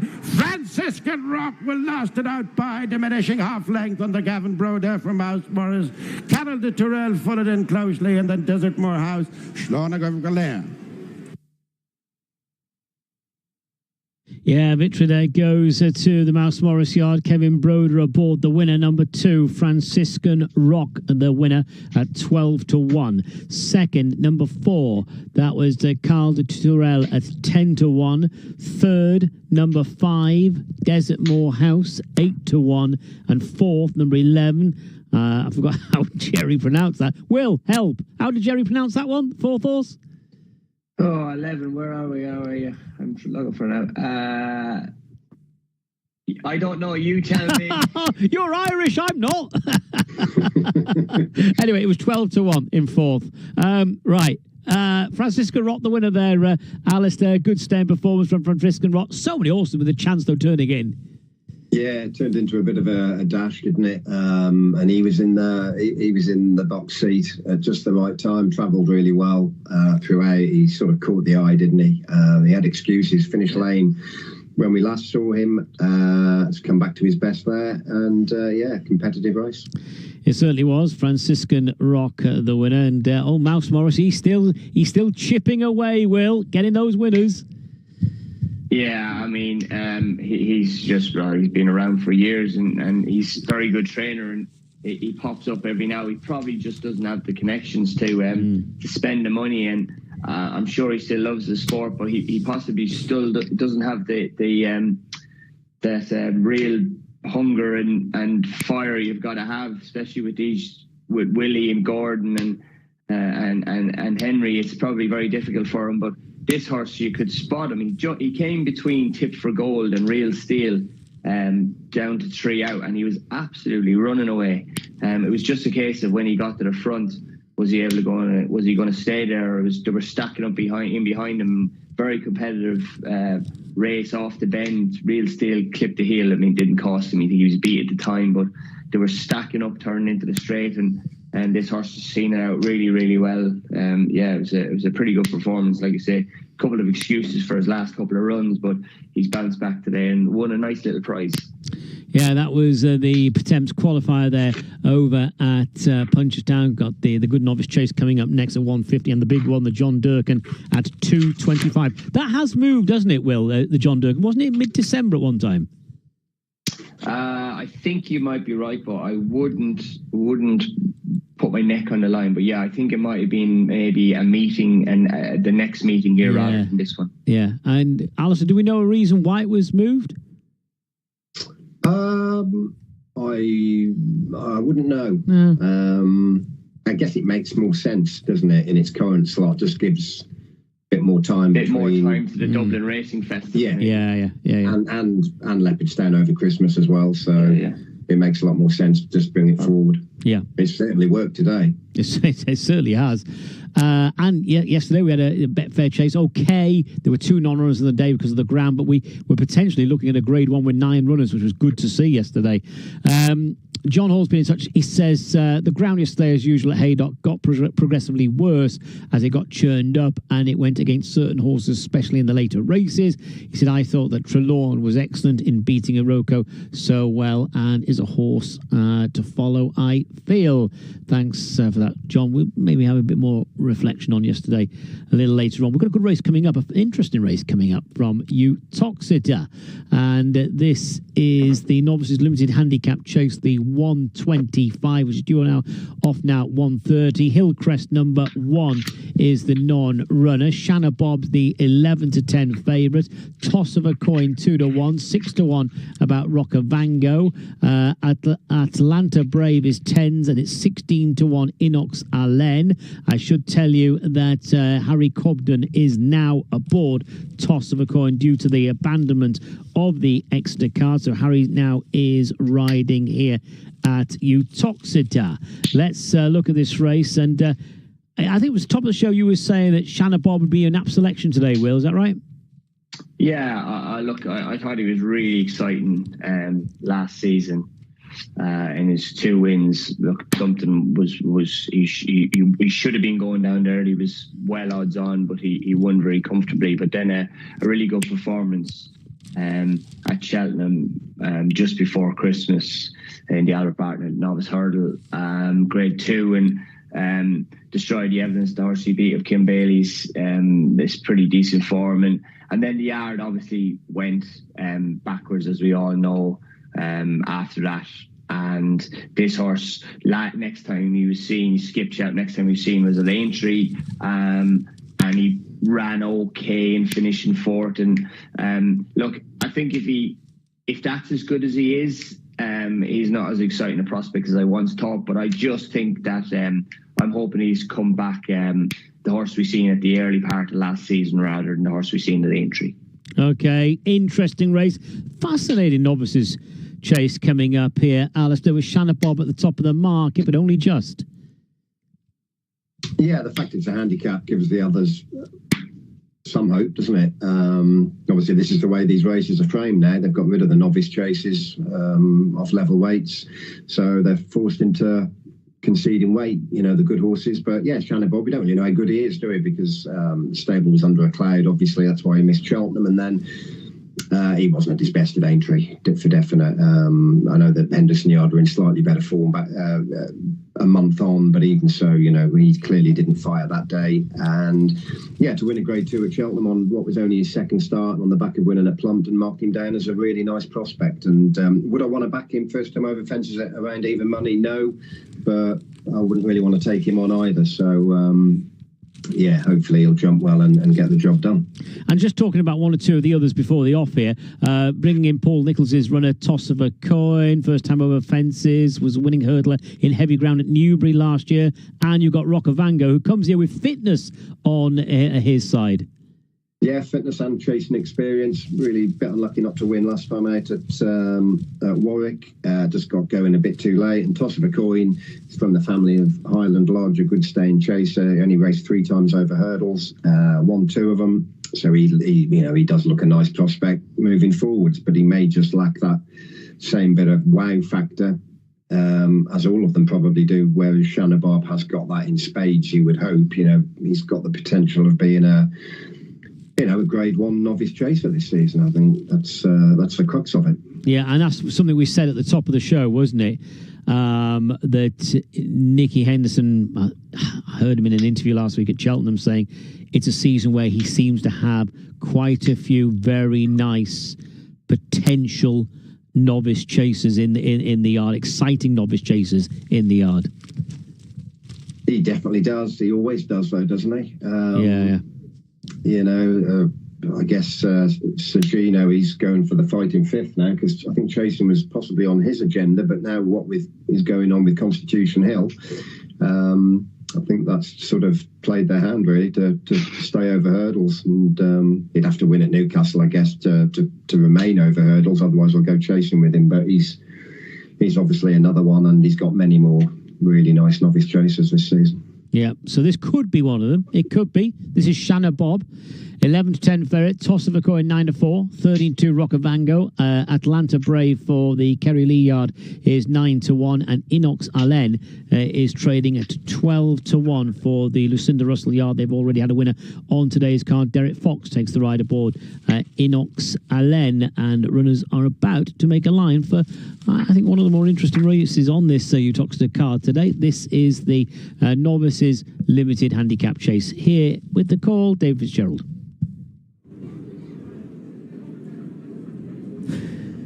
And they're off. And this is the Pectron Novices Limited Handicap Chase. No second last in the home straight at the moment, so a longer run to the first of 15 fences. Toss of a Coin, the dark blue and pink, the yellow and purple of Atlanta Brave, who's already won the best turned out prize. These are the first 2 ahead of Shanna Bob in third place, the yellow and black checks. Inox Allen held up with Rock of Vango as they reach the first. And all of them clearing that. Beautiful jump from Toss of a Coin on the outside of Atlanta Brave, with Shanna Bob settled in behind them in third, just over a length away behind the first 2, and racing side by side, sharing 4th position at the moment, Rock of Vango and Inox Allen. Trainer Lucinda Russell looking to make it a double on the cards. So making the left-hand turn at the end of the home straight.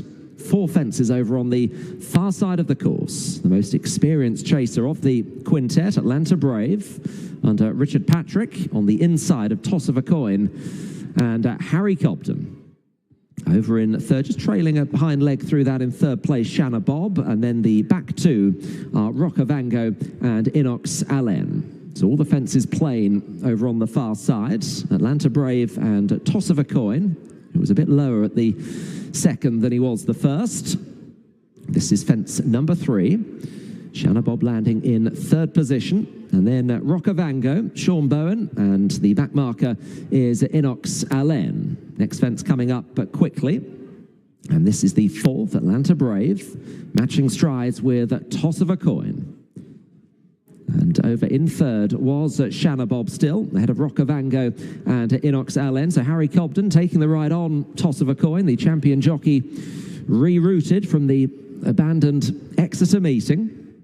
And riding in the colours of Mrs. Cathy Stewart for Paul Nichols. In second place, Atlanta Brave just got on by a length now to Toss of a Coin. Shanna Bob in third position. Rockavango and Inox Allen, the back two. So this is fence number 5 of the 15. Ears pricked. Atlanta Brave measures it well.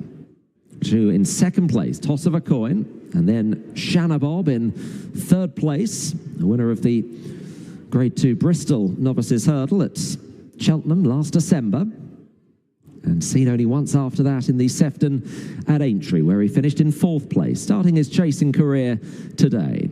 In 4th position is Rockavango, and Inox Allen continues to be last of the 5 as they turn into the home straight, running towards another plain one. Fence 6, 7 will be the open ditch. Atlanta Brave on the right, on the left, Toss of a Coin. Shanna Bob still just waiting in behind in 3rd place. And then Rockavango and Inox Allen. Let's see how these 5 novices handle the open ditch. There's Toss of a Coin on the outside of Atlanta Brave. All of them getting from A to B. It's been largely blemish-free so far as they complete their first circuit in the Pectron Novices Limited Handicap Chase. Atlanta Brave and Richard Patrick to Toss of a Coin in second, just nudged along into the bridle in second place. Shanna Bob is in third, and then Rockavango, and last of all continues to be Inox Allen. So this fence will be the last next time around, and a very, very big leap on the outer from Toss of a Coin. Still Atlanta Brave just. Shanna Bob is minding his own business in third place, where he's been from the outset. Rockavango in 4th, and 3 lengths then back to Inox Allen. They have 1 circuit to go from here, and just upping the ante a little bit, going around the turn, the exit back to the stables area. It is still Atlanta Brave to Toss of a Coin. Shanna Bob is in third. Rockavango, Sean Bowen yet to make a move, just removes a set of goggles. And Inox Allen is last of all under Derek Fox. Next fence, number 9, Atlanta Brave, Toss of a Coin. Shanna Bob good there in third. Rockavango and Inox Allen, the 5 of them separated by around 6 lengths here, with Atlanta Brave still taking them along to Toss of a Coin. And on the inside is Shanna Bob. Next fence, Atlanta Brave, Toss of a Coin. Shanna Bob almost on terms with the front 2, very close up in behind. Rockavango is 2 lengths away in 4th, another 3 to Inox Allen. So it is Atlanta Brave to Toss of a Coin, who's just been running a bit behind the bridle this final circuit. Shanna Bob over in 3rd place. And then Rockavango and Inox Allen. So they've got 4 left to jump now. Atlanta Brave, Toss of a Coin in second, who won his races at Exeter and Newbury last season. Shanna Bob is on the inside of the course in third, going perfectly well. Rockavango following them. And then Inox Allen, final one over on the far side. Asked up Atlanta Brave, Toss of a Coin. Shanna Bob is in third, a very close third. Rockavango is on their tail in 4th place, still very much in the picture. And then 2.5 lengths to Inox Allen, yet to get out of last place, but by no means out of touch here. Atlanta Brave, 2 in second position, Toss of a Coin. Nico just getting to work on Shanna Bob in 3rd place. Rockavango is in 4th. So 3 left to jump in the Pectron Novices Limited Handicap Chase. Atlanta Brave leading Toss of a Coin. Shanna Bob the inside, then Rockavango. Good jump Atlanta Brave, 2 in second position. Toss of a Coin. Shanna Bob woken up in 3rd. Rockavango moving into it fairly sweetly as they run to the last ditch. 2 out. Atlanta Brave, Toss of a Coin the outside, and then Rockavango and Shanna Bob. 2 lengths separate 4 of them. A gap then to Inox Allen. Toss of a Coin is now coming to just got a flick on the nose, I think, from Richard Patrick's whip there in between the last 2. Rockavango trying to stay in the picture. Shanna Bob with work to do. Atlanta Brave, a challenger on each side. On the right is Rockavango. On the left is Toss of a Coin as they come to the 15th and final fence. Inox Allen is running on. Shanna Bob has dropped out to be last. The final fence, nearly 3 in a line. Rockavango clattered it, and it's Toss of a Coin the near side. Rockavango the far side. They've got less than 100 yards to go. Rockavango, the far side, the near side, toss of a coin. Rockavango prevails, denies toss of a coin. In third position, Inox Allen was staying on. And then Atlanta Brave, the long-time leader, Shanna Bob last of the 5. Yeah, the more streetwise, shall we say, for the chasing game, and certainly the one we had fitness on the side, Rockavango, has taken it despite that awful jump at the last. But Rockavango, number 4, has won at 13-2. Second, number 3, big run here from Toss of a Coin, 9-4. Third, number 6, Inox Allen at 12-1. Atlanta Brave 4th. Disappointment of the race, Shanna Bob. We'll reflect on that shortly. Let's take in some more Autoy action first. Then came Saffield de Huel, followed by Memories and In Time Wild. So they do a left-handed turn as they came down towards the next bend. On the inside, Kelonia. In the centre, Ivoire de Ballon, both being joined by King Conti, who once again takes up the lead. Mon Champion is moving up on the outside, followed by Song Pua Sang. And next in the field then is In Time Wild on the outside of Memories. Out deeper, the pink of Another World. And then came on the rear of the field, Saffield de Huel, as they go over the double barrier at the top of the straight. So down the home running they come, and the leader is King Conti. King Conti in front of Kelonia. In third is Mon Champion, followed then by Ivoire de Ballon, followed then by Sang Pua Sang. On the far side, Memories, In Time Wild. Further back is Another World, and on the outside is Saffield de Huel as they race down the straight and head towards the water. So Kelonia once again comes through to take a narrow lead.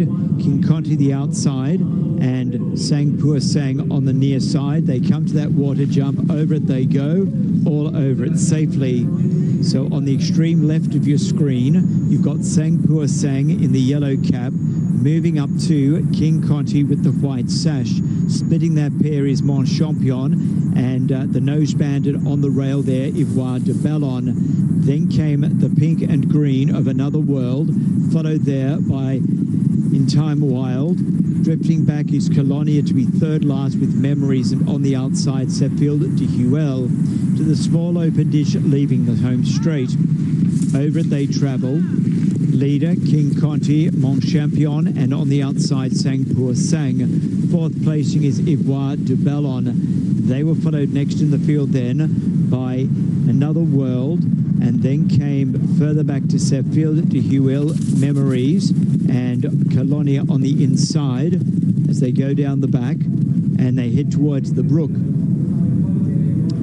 Over it they go, and the leader here, King Conti. King Conti is clear of Mon Champion as they draw on down towards the big open ditch, and over it they go, and all over it safely. And as they race along the back towards the brick fence, it is King Conti out in front. King Conti comes towards that jump, and over it he goes. Sang Pua Sang is in second. Third placing then Mon Champion, along with also Ivoire de Ballon. Kelonia getting going again on the inside rail. Then on the outside, the light pink of In Time Wild. Another World, his outside, and Memories, 3 out. That was a hurdle, dipping on landing In Time Wild. But it is King Conti full of running at the moment. He is clear of Kelonia. On the outside, Sang Pua Sang. They were followed then by Ivoire de Ballon, and then came next to Mon Champion, followed by In Time Wild and also Another World. Around the home turn they travel. King Conti at the top of the straight. He comes down to the second last. It's a double barrier. In second placing is Kelonia. Sang Pua Sang. Mon Champion. Over goes the favourite, and falling there is Sang Pua Sang. Sang Pua Sang has fallen, and as they come down towards the last, it is King Conti clear. King Conti comes to it, up and over he goes. It wasn't a great jump. All but refusing was Kelonia. Mon Champion stays on in the centre, but it is all King Conti coming away in the dying stages, and King Conti's going to win by a big margin. King Conti virtually leads throughout to win for James Revley, goes on and bolts him by 10 lengths. Second home has gone to Mon Champion. They were followed in then by Kelonia, a gap in the field to some tired horses. In Time Wild. Then came Another World. Thanks to Arthur Cooper there, and it is 1 for James Reevely. That was number 10, King Conti, the winner of that chase at Auteuil. Second, number 9, Mon Champion, and third, number 3, which was Colonia. That's the result there over at Auteuil. Going back, Alistair, to that race at Uttoxeter, the more streetwise horse with fitness on his side, Rockavango's won. It was ugly at the last. I tell you, the horse, I mean, I know the second runner blinder, but what about the Kerry lead runner, Atlanta Brave? That's run a storm and was inconvenienced at the final fence. Yeah, Atlanta Brave's a good horse. Nearly beat Surrey Quest last season in a handicap at Newbury. Just ran absolutely. He was the first beaten at Cheltenham, wasn't he? So he just had a bit to prove after that. But he's better than your typical 6 race maiden over fences. Shanna Bob, what clearly wasn't him for whatever reason, just hasn't given his running. You've got to love the second though, haven't you? Because he's running on right through the line. As we said, he's related to Highland Lodge, who did he win the Edinburgh National over 4 mile? Rings a bell. Yeah, he's the toss of a coin, just a horse who's going to stay all day, and he's got national, of some description written all over him. That was a really nice debut from him, I thought. Yeah, and bringing in Will, how would you describe Shanna Bob's jumping? Yeah, sticky is probably the nicest way to put it, but the horse just didn't. He just never looked like he was really in Nico's hands either. You'd like to have seen him in his hands a bit more, and sort of Nico taking him back and sort of the horse jumping, kind of like toss of a coin really. He was just jumping out of Harry's hands the whole way around and looked like he was loving it. Shanna Bob never really looked like he was enjoying it the whole way around. Whether we're going to see him come back to the horse he looked like at the start of the season later on this year or not is a real wonder. I mean, the yard were obviously not well Cheltenham time last year, and there's going to be some horses that maybe don't come out the other side of it, and it'll be interesting to see what they do with this horse now going forward. But he could brush up on his jumping for sure, but I'd like to see him just travel with a little bit more enthusiasm through the race as well. So yeah, very disappointing for me. But yeah, take nothing away from the winner. The yard are flying, and he was probably a bit unlucky the last day at Warwick. He jumped right sort of throughout that day, and like he did the last day, jumped a bit right, and probably was a little bit far back as well at Warwick the last day, but got his head back in front. It wasn't the most exciting novice going forward, and that'd be my only sort of take nothing away from the winner, but I'm not sure whether we're going to see any of these be lining up at the Cheltenham Festival. Willie Mullins won't have watched that and been worried, I don't think. No, but I just got the impression that we could be looking at some nice staying handicap chases for the future in that race. Yeah, definitely. Yeah, take nothing. I say toss him coin. He's a point winner, but that is his first run over regulation fences, and he jumped brilliant throughout, and a step up and trip won't be a negative for him going forward, it's for sure. The results at Uttoxeter, just to confirm, 4 Rockabanga wins at 13-2. Second, number 3, Toss of a Coin, 9-4. Third, number 6, Inox Elen, 12-1. Atlanta Brave was 4th, 9-1. You can upgrade that performance. Not a bad run from Inox Elen. Half a length and 4 lengths the margin. Shanna Bob, the disappointing 11-10 favourite. Good race coming up from Punchestown. We have got the Crannockstown Novice Chase. It's a Grade 2. There's a 150 race, and it is 6-4 Farron Glory. Jordan's is 4-1. Nürburgring is 4-1. Touch Me Not 15-2. 9-1 Sport in the Park with Facile Mode at 10s. 80-1 Gaelic Argon anyway completes the set at 150-1. Let's take a look at this field then. Let's bring in Will Kennedy. Farron Glory is at the top of the market. 1 win over fences from 2 starts. Winner, nicely enough, last time at Nace. Yeah, a winner of last year's Grade 1 Royal Bund at Fairyhouse. He's taken pretty well to fences. he's still probably got a little bit of improvement to be made in his jumping, but this is only his third start, so that will improve probably as he goes along. Gordon's Yard are in great form, so yeah, he's probably the deserved favourite on what he's shown. Jordan's a 4-time winner in France, 3 bumpers in a hurdle race. He's just had the 2 starts for Joseph. He was second on debut for Joseph and over fences at Listowel, and then he won a grade 3 here. He's got to carry a penalty for that today, but he's pretty low mileage, this horse, and he could put it up to Far and Glory. And then I'm interested in Joseph's other runner, really, Nürburgring. Won the Galway hurdle off a mark of 1:39. He's only a 4-year-old, so he's getting weight all around in this race.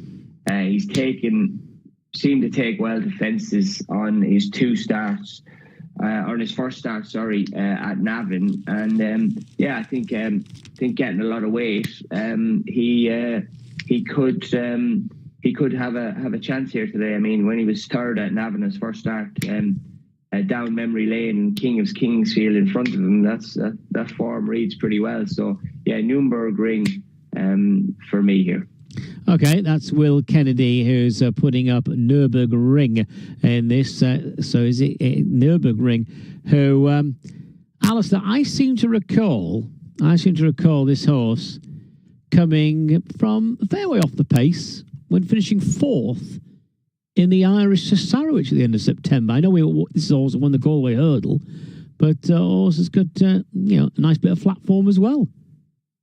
Yeah, he's not bred for fences, is he? Son of Zoffany, but yeah, I mean, he's a 4-year-old. At the end of the day, this isn't a particularly good grade 2, is it?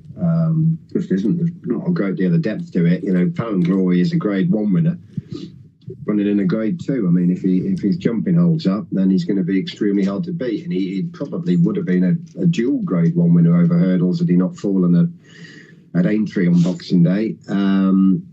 His jumping wasn't foot perfect at Naas, but he never really looked like falling.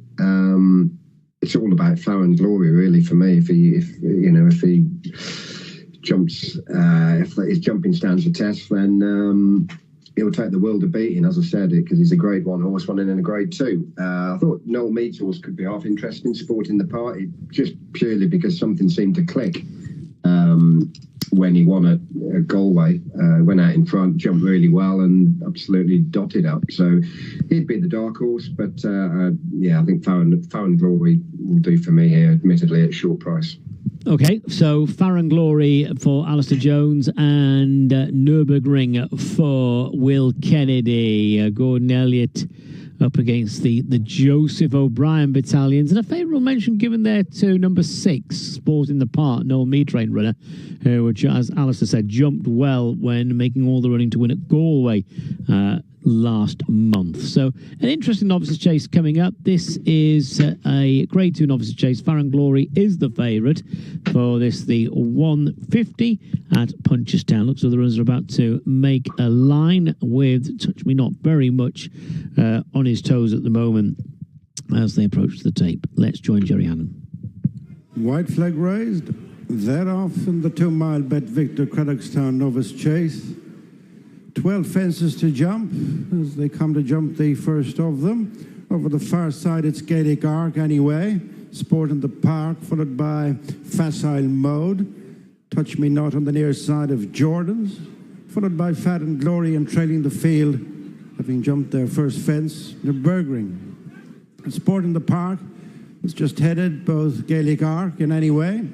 Touch Me Not wide on the course, and then Facile Mode and Jordan's. Fat and Glory last but one, and the back marker is Nürburgring. Fence 2, taking them up to the top of the track. And Facile Mode is down, brings down Jordan's. Facile Mode falls and brings down Jordan's as they go uphill to fence number 3. Touch Me Not has gone on by over 3 lengths, both okay.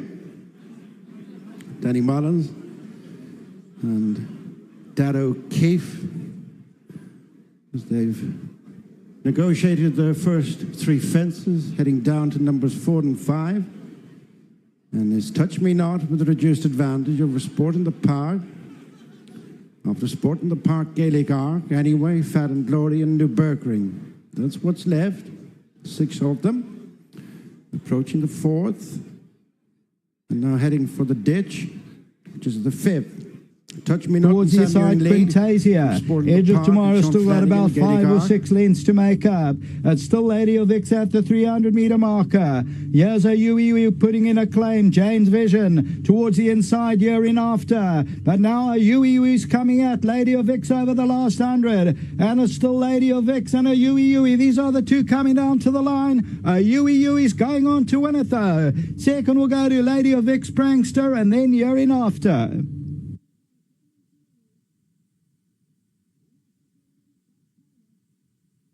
Number 11, Yui. It's named after a song by a Zimbabwean artist. That's what I think Devon and Owen Effer tells me. And a Yui wins it, a captain of all, 3-year-old filly, and it pays up at 570 and 2 rand. Second, number 2, Lady of Vix, the tote favourite. Third place will go to Prankster, number 3, which pays 210. And then year in after. So 3 of my 4 that I said looked well ran in the first 4 placings.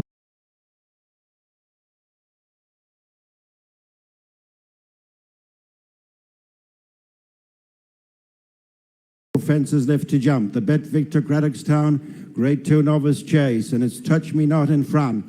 From Sport in the Park, Fat and Glory third, then Newburgring. Anyway, and a gap to Gaelic Arc. Touch Me Not, wayward on the approach to 4 out, is safely over from Sport in the Park.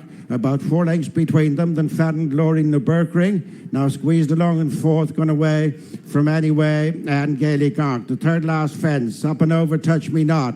From Sport in the Park, and then Fat and Glory heading for the home turn with 2 more fences left to jump. Touch Me Not, reeled in by ridden along Sport in the Park. Third is Fat and Glory, trying to get to them. In 4th is Newburgring, as these 4 start now to tighten up.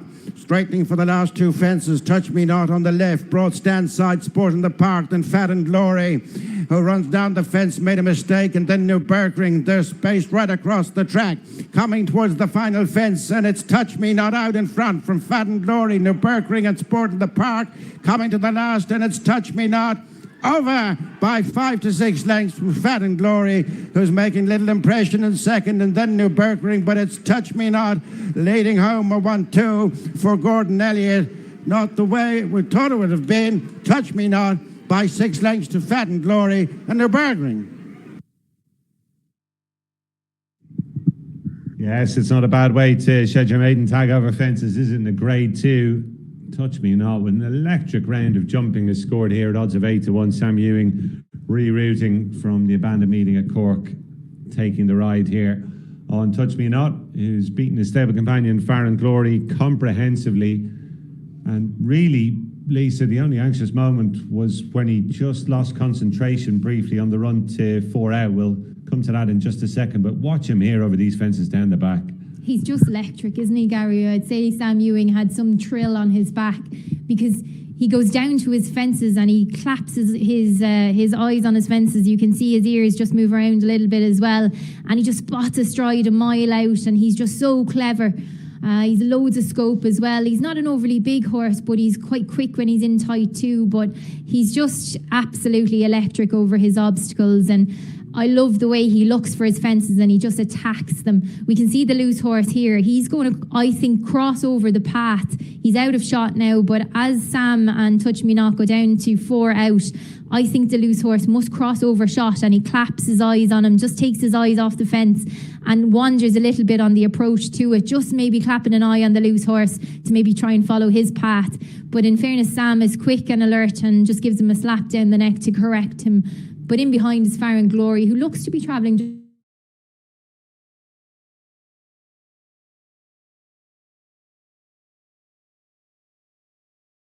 No real excuses. And Newburgring, my tip again, he's not bred for chasing, and albeit he jumped the majority of the fence as well. When he meets one wrong, he kind of just can't adjust himself. And that's going to always be a negative when he's in this better company, albeit maybe not a great Grade 2. It's still, I think they're still graded horses. So, yeah, he he'll win his races, but he might always just struggle with his jumping of the fence if he doesn't brush up a little bit. And there's a good point that about Nürburgring, and because as you say, bred for the flat. And Alistair, I think it's one of those races that this lot meet on another day, and you just might get a different result.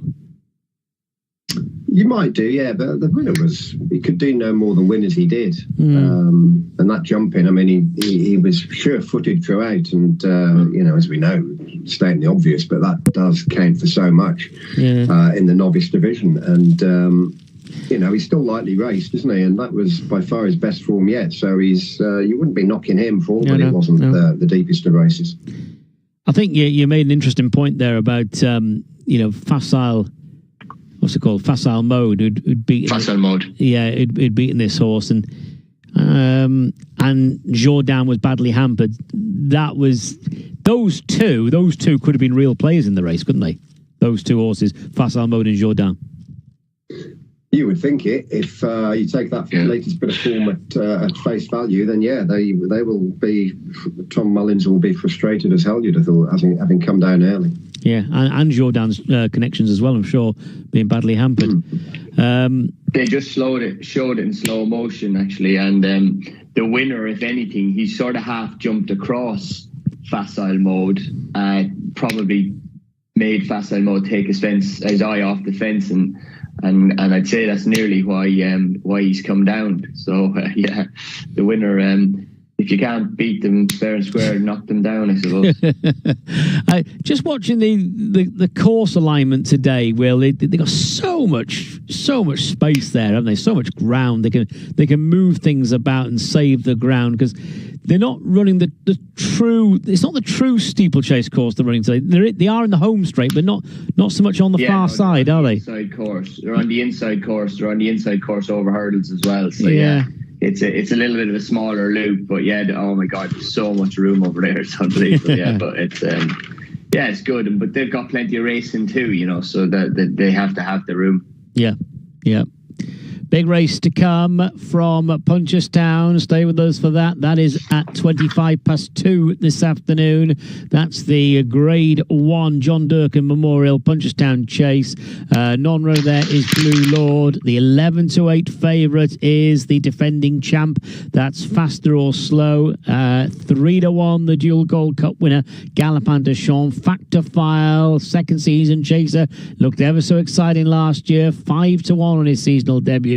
Their stable companion Grange Clare West 17-2. Journey with Me 14. Spillane's Tower 20s with I Know the Way You're Thinking at 25-1, and Minella Kakuna is 100-1 for a fascinating race. I mean, that just tells you everything, doesn't it? The Complete Outsiders, a horse who won what Alistair and I would call the Whitbread Gold Cup back in April. That's Minella Kakuna. You've got I Know the Way You're Thinking, who Alistair stitched me up at Cheltenham. Completely. I Know the Way You're Thinking. I did so fancy Gitmaker, and back Gitmaker at 28-1 last year, and along comes this well-handicapped Irish horse. He was, he was well handicapped, wasn't he? He was a horse that was so eye-catching in his early runs. Obviously, ran at this meeting, didn't he, behind Gaelic Warrior in that beginner's chase, and you just knew that he was going to be a good horse. And I actually fancied him. The thing is, you didn't know which handicap he was going to run in at Cheltenham, so you couldn't back him anti-post. And then, of course, by the time he was declared, the price had completely collapsed. So you couldn't entertain backing him at those odds for the Kim Muir. But the rest is history. Yeah, but 28-1 Gitmaker had them all covered by Alistair, all covered by this well-handicapped Irish thing. Huh? Did he come second, Gitmaker? Yeah, he did, yeah. He did, yeah. Yeah, I know. He'll win races this season, though, only for you. He just stays forever, doesn't he, that horse?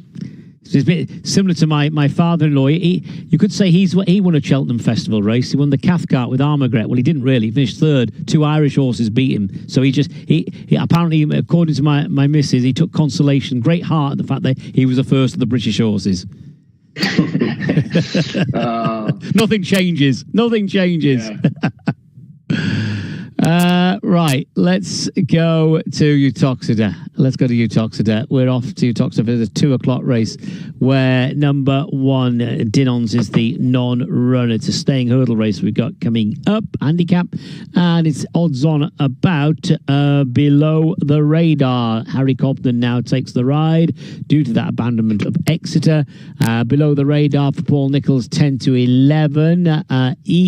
Car Allen is 7-2. North Parade 6-1. Bill Baxter 9s. Curly Finger 18s, 20-1, and is the price of number 5. That is Doc Picked Me, and We'll Have One is 40-1. Gone odds on favourite here, Alistair, in Below the Radar, but I know you're very interested in Car Allen. Yeah, I thought 7-2 is, given the guesswork involved, 7-2 is a bit tight now, but yeah, you don't know what you're going in against with Below the Radar, clearly unexposed, 3 from 3 under rules, making his handicap debut. But Ika LN, I just think he's dangerously well handicapped, and I just think he needs this sort of trip now on softer ground. He's been getting outpaced over shorter on good.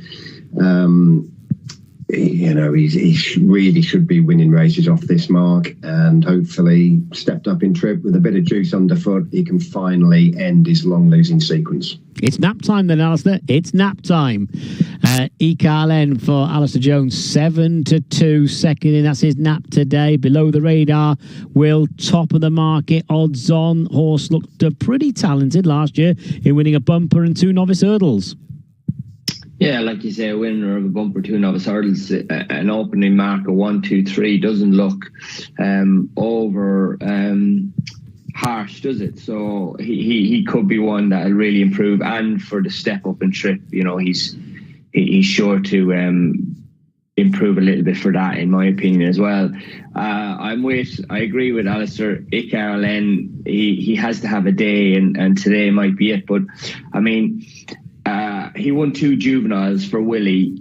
One of them was a grade 3 at Fairy House. He got a ridiculously high mark because of that, and he's never really been able to.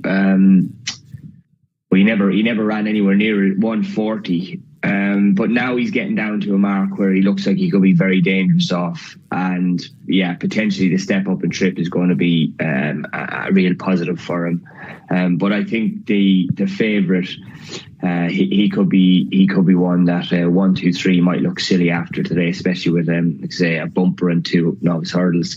One at a price I thought here might run well is Bill Baxter for Warren Greatrix. Back over hurdles, he's down to a competitive mark. A good young rider in Dara Davis taking another £7 off this horse's back. He's going to be going around thinking he's loose. Look, he's got to put his last couple of runs last season behind him, but the yard seem in good form, and it's a good place to start him off over hurdles this year. And I thought that sort of 10-1, he might run into a place. Yeah, he makes some good points about Bill Baxter. He just could be, compared to his chasing marks, could be well handicapped. Source, of course, won the Topham in 2023 over the Grand National course. 9-1, the latest price for Bill Baxter. Below the Radar, 10-11. Ika Allen, 7-2. North Parade for the William Maggs aboard North Parade. This one trained by Joel Parkinson and Sue Smith. North Parade is a 6 chance, 9-1 about Bill Baxter, and it's 20-1 bar. Staying hurdle race coming up from Utoxeter. This is the 2 o'clock. Here's David Fitzgerald with the call.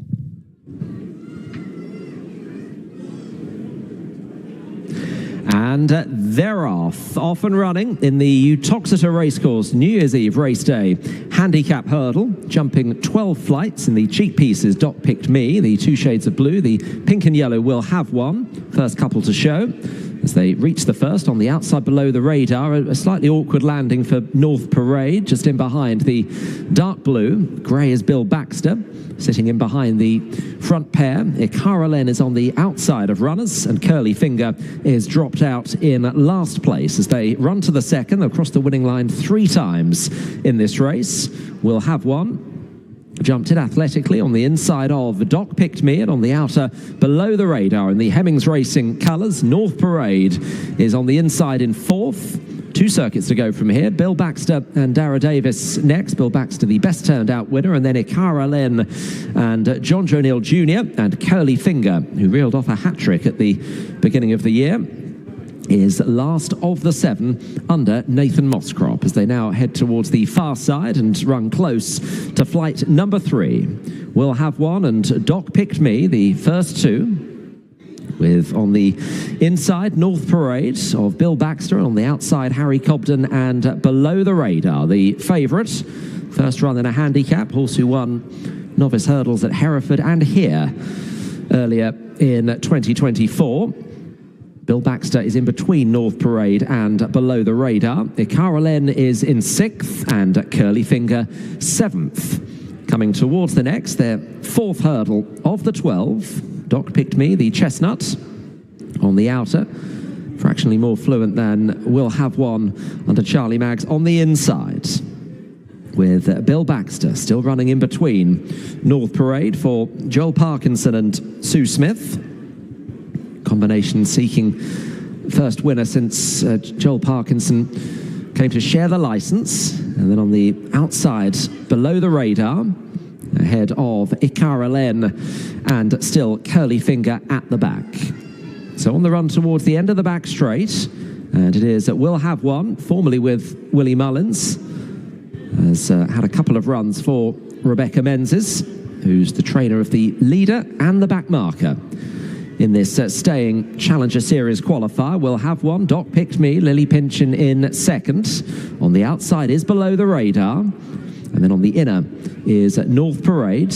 Bill Baxter with those. Ikara Len waiting in 6th place. First of 3 hurdles in the home straight. And just a little detached is Curly Finger, who is chased along there, having jumped the 5th, in danger of losing touch. Now, they're heading around what was their first hurdle, so they're not going to be jumping this, and heading around what would have been flight number 6. And it is We'll Have One to Doc Picked Me, and still just waiting. Race yet to really develop. They've gone steadily enough.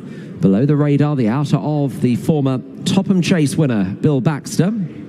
North Parade on the inside, William Maggs. And then Ikara Len. And, well, Curly Fingers 12 lengths behind the others now as they jump what will be the last next time around. The front 6 well grouped. Curly Finger has jumped that. I'm not sure he'll be jumping many more, though. He's tailed off now. With a circuit to go, it is We'll Have One by a length to Doc Picked Me. North Parade the inside, Bill Baxter below the radar. They are close up, and Ikara Len is in 6th place. Curly Finger has been pulled up in front of the stand. So the remaining 6, 5 lengths first to last, and running towards their next. So this is flight number 7 as it's turned out. And We'll Have One leads a well-clustered field. Doc Picked Me. North Parade in behind with Below the Radar on the outer. Bill Baxter still in the same position. And Ikara Len just keeping a little bit wider. On the run towards the 2nd hurdle in the back.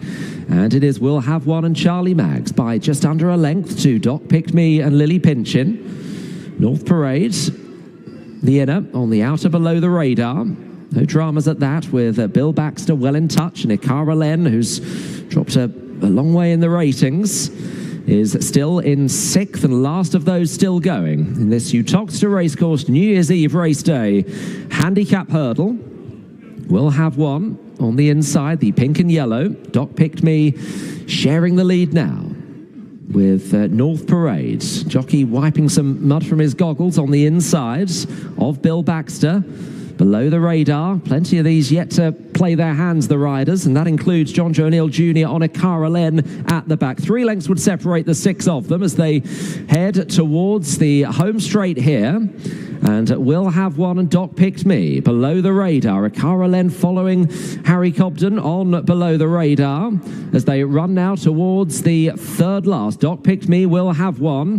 Below the radar, the outside, Bill Baxter, North Parade just getting shaken up, and Ikara Len trying to come into it on the outside. Going quite quite strongly below the radar, but so is Ikara Len. Doc Picked Me will have one, is now dropping back. North Parade chased along, so is Bill Baxter, as it is now very narrowly Doc Picked Me, but some serious challengers in the shape of Below the Radar and Ikara Len. They've only got one left to jump, heading to the 10th and final flight. Doc Picked Me, very plucky, pushed along Below the Radar, and Ikara Len is getting there stylishly on the outside. Ikara Len, Doc Picked Me, Below the Radar, has nothing left in the locker as they head down towards the last, and Ikara Len has taken command here. The final flight, Ikara Len, it wasn't pretty, it didn't need to be. He's in front by 6 lengths to the staying on Bill Baxter, and up towards the line, Ikara Len gets back into the winner's enclosure.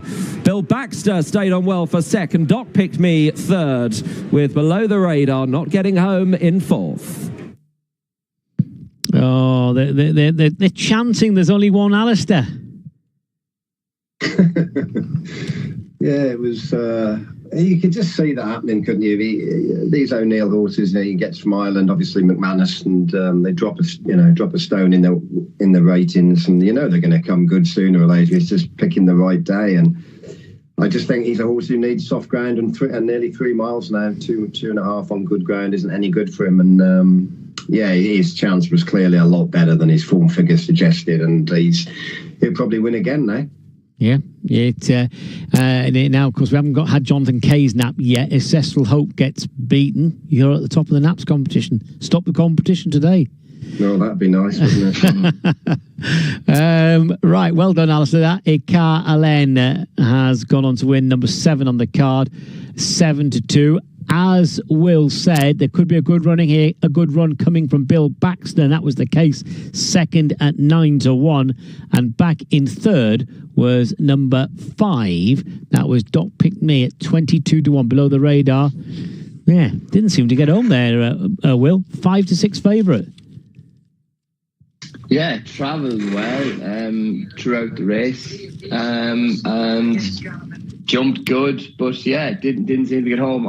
Maybe he didn't stay. He obviously looks like he didn't, and he was stepping up in trip for the first time, but I didn't see that as a negative. But possibly a combination of first run of the year and stepping up in trip. Maybe today wasn't the day to step him up, or maybe I'd be surprised if we see him run over 3 mile the next day. I think they might just drop him back. We might see him over 3 mile again in the future, but I think we might see him drop back to 2.5 for his next run. Okay, that was the action there over at Utoxeter. Coming up shortly, we've got the big one at Punchestown. That is at 2:25. The John Durkan. We might have a race from Ortoy coming up as well in a second, a hurdle race over 3,900 meters. But give you the latest on the John Durkan. The betting, fast or slow, is 11-8 favourite. Galopin de Champ is 3-1. Remember that double we got on the internet there, 10-1. Galopin de Champ to win this and the Gold Cup in the spring. He'll be going for a hat-trick of Gold Cup wins. Factor File looked exciting last season. Factor File is 5-1. Grange Clare West is an 8-1 chance. It's 14-1 Journey With Me, 20-1 Spillane's Tower. I Know The Way You're Thinking is 28, to Manila Crooner is 8-0. 80-1 for the big race there, the John Durkan. A reminder, if you're just joining us, number 1, Blue Lord, is a non-runner. So that's the betting on the John Durkan, which is, of course, over 2.5 miles here, or just short of 2.5 miles at Punchestown today. Fast or slow, the defending champion, Galopin de Champ, won this race back in 22, and, of course, he is the dual Gold Cup winner. Top price guarantee race coming up there from Punchestown, the big race of the day. We will go. I think we'll have a few minutes to take in the Ortoy race. They're racing at Ortoy, so hopefully we'll take in Arthur Cooper's commentary. And it's for the 4-year-olds. It is a listed contest. First to begin was Kayleen de Boulad, who's going to lead over Caliandra. In third is Hasta La Vista in the purple as they draw on down towards the first jump. Up and over they go.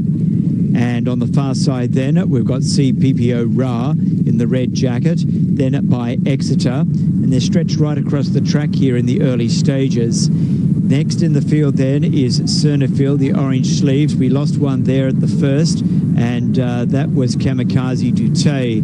Kamikaze Dute appears to has fallen at the first jump. And as they head down towards the next turn, the leader here is Kayleen de Boulat. In second is CPPO Ra. Third on the outside, Caliandra. They were followed then by Exeter, and then came after a gap in the field to All In You. That quintet have now drawn clear as they head on down towards the jump in the centre of the course. Asta La Vista was next, followed by Cernifil. Further back is Calibra. On the far side is Shiur Etincelle, followed then by Cam and Jim, and then came Apinawa. Further back in the field then is next to Pompano, followed by Majestica. Toward the rear is Cal Tyron, and last of all is Clipper. So they come through the gap onto the course proper, and the leader here is Kayleen de Boulat. It's Kayleen de Boulat by a length and a half. In second placing is CPPO Ra in the red. Yellow jacket of Caliandra in third. By Exeter is in fourth, a line of 4. Then came All In You. Next to him, Asta La Vista, followed then by Calibra. And back down on the inside is Shiur Etincelle. As they head down the straight, passing the winning post towards the bottom turn, they'll go. Next then is Cernifil, followed then by Majestica, and then came Apinawa. Further back in the field then is Kamanjin. Toward the rear is Carl Tyron, and last of all is Clipper as they sweep onto the bottom turn going out of the straight. So the leader is Kayleen de Boulat. Kayleen de Boulat goes over the hurdle, heading out of the straight toward the back. They've still got 6 hurdles to negotiate. So to the back of the course they go, and the front runner here is Kayleen de Boulat. In second placing is CPPO Ra. Third on the outside is Caliandra, and they're electing to go toward the outside fence or towards the centre of the course. Down towards the first of the quartet, Kayleen de Boulat over it, clear. Of in second placing, CCPO Ra. In third placing in the yellow, then is Caliandra. They were followed then by Exeter. Next in the field is All In You. A gap in the field then came Cam and Jin. Further back in between runners is Shiur Etincelle. They were followed by Pompano, and behind those horses then was next to Calibra, and Clipper was behind that horse. On the far side right is Cernifil in the green jacket, orange sleeves. Asta La Vista dropping back through the field, and Majestica still towards the rear. Coming towards the last of 4 down the back, and the leader here is Kayleen de Boulat. Kayleen de Boulat goes over that one clear. In second is CPPO Ra. They were followed in third by Caliandra, and a couple pulled up at the rear of the field, Asta La Vista and Majestica. Midfield at this stage is Apinawa, followed then by Shiur Etincelle. Down the side they travel, and the front runner here is Kayleen de Boulat. On the far side is coming through Cam and Jin. Cam and Jim is now out after Kayleen de Boulat as they came towards the final turn. They're straightening up. They've got 2 left to go.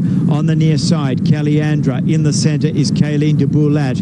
Cam and Jim is still there. They were followed then by CPPO Ra.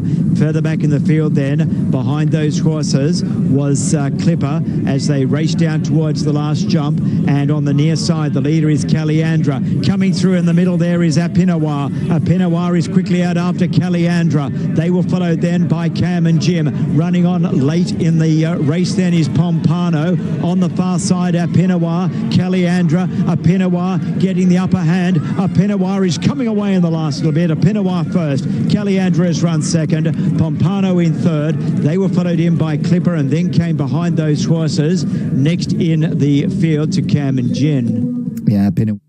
So that was the latest race there from Ortoy, winner number 14, Pinawa. Second place, that goes to number 12, that is Caliandra, and the third horse home was number 16, Pompano. I think that that winner was owned perhaps by Mrs. Andre Fabre. Anyway, Pinois has gone on to win. Johnny Charon taking the ride there aboard the winner. Now, let's focus our attention on the big race of the day. For us, this is the John Durkan Memorial Punchestown Steeplechase, and it's top price guaranteed race. Blue Lord is the non-runner, but what a stellar field we've got for this year's renewal. 8 of them going to post. They're leaving the parade ring now. Busy day at Punchestown today.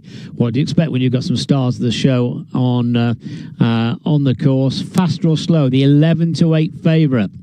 Galopin de Champ 3-1, Factor File 9-2. It's 10-1 Grange Clare West. Journey with Me is 11-1.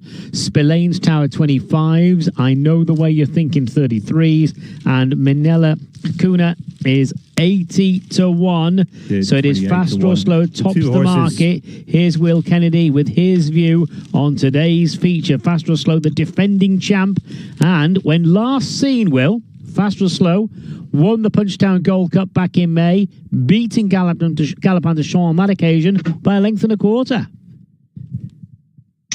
Yeah, well, look, we all know that this isn't Galopin de Champ's main target of the season. You know, his main target is in March, and he put up some fantastic efforts last year at the Dublin Race Festival and then in the Gold Cup, and he comes here to get his season off to start, but today's trip isn't in his favour massively, and like I say, and his first run of the year. So it is the day that something's probably he's the best horse in the race, but today's the day when you want to be taking him on. You know, and Fast or Slow won this last year, loves it around Punchestown. Last time we seen me win the Punchestown Gold Cup. The only slight, it's not a negative, I could make myself sound slightly stupid here, but is that he is missing his regular rider in JJ Slevin, and obviously Derek O'Connor, vastly experienced. I mean, he's a professional in pretty much all bar name, but yeah, it's first time riding him. It's in this race. It's got to be a slight negative for me, I think. And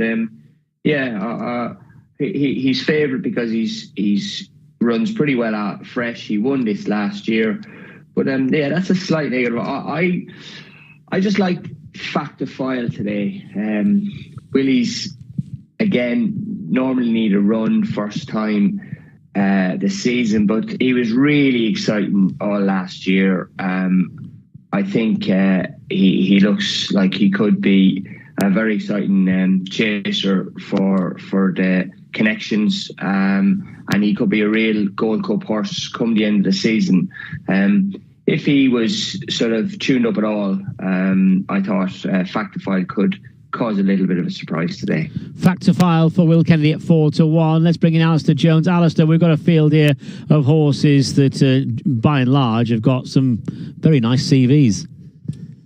Yeah, if you look at the race, you just think it's a 3-mile chase, don't you? But the glaring factor here is that it's over an extended 2-mile 3, and it's not ideal for any of them really, because they're all going to be ending up over 3 miles. So Factor File was just, I know he's into 4s now, or 9-2, but he was put in initially at 5-2 for this race 2 days ago, and he was beaten first time out last season. It's just whether, it's guesswork as to how fit he's going to be and how badly they want to win this. Galopin de Champ obviously has to go left-handed. He's a far better horse that way.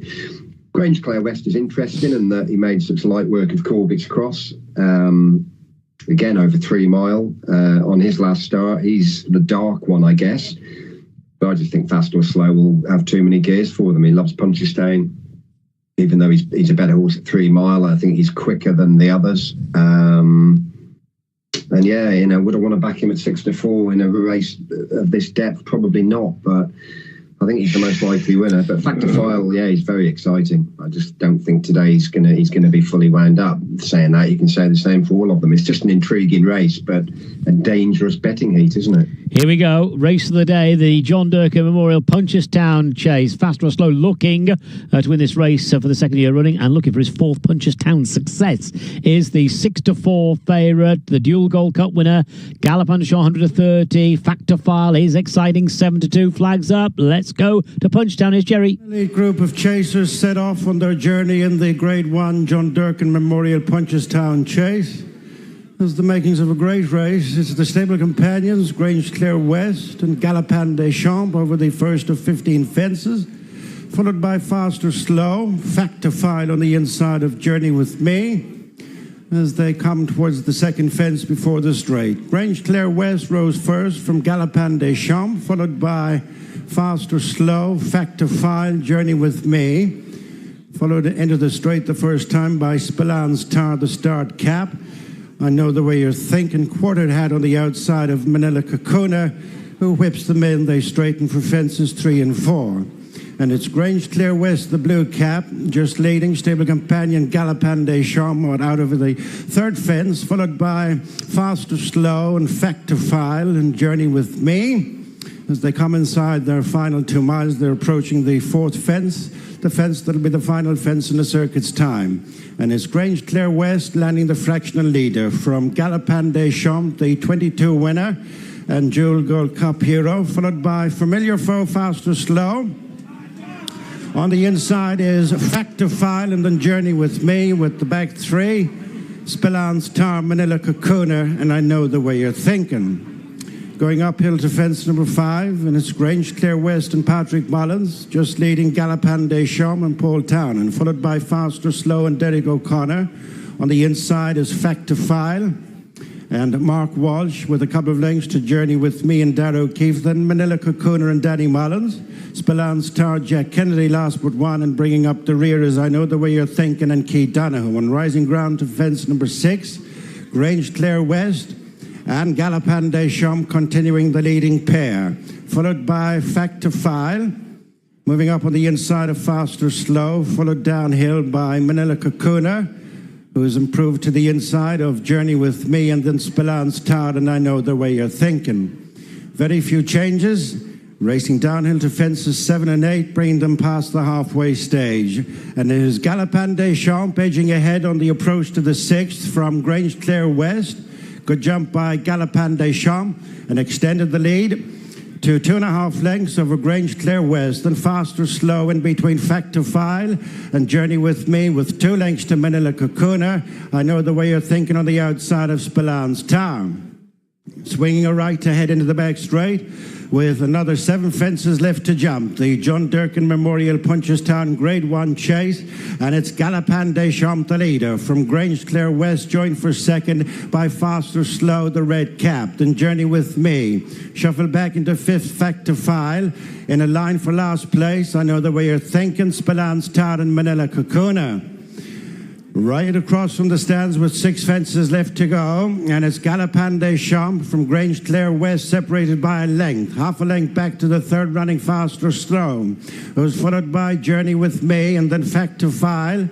I Know the Way You're Thinking, Spillans Tar and Manila Kakuna. 1 more ditch left. This will be 5 fences from the finish, and it's Galopin des Champs by length and a half to Grange Clare West, Fast or Slow the inside. Triple course Grade 1 winner, including last year's victory in this race, is followed by Journey with Me and Factor File. 5-6 lengths covering them as they return to their point of departure. 4 fences left to jump, and it's Galopin des Champs by length and a half to Grange Clare West, 3 parts of a length back to Fast or Slow, and then Journey with Me, who's up into 4th ahead of on the inside Factor File. Then I Know the Way You're Thinking, Spillans Tar and Manila Kakuna.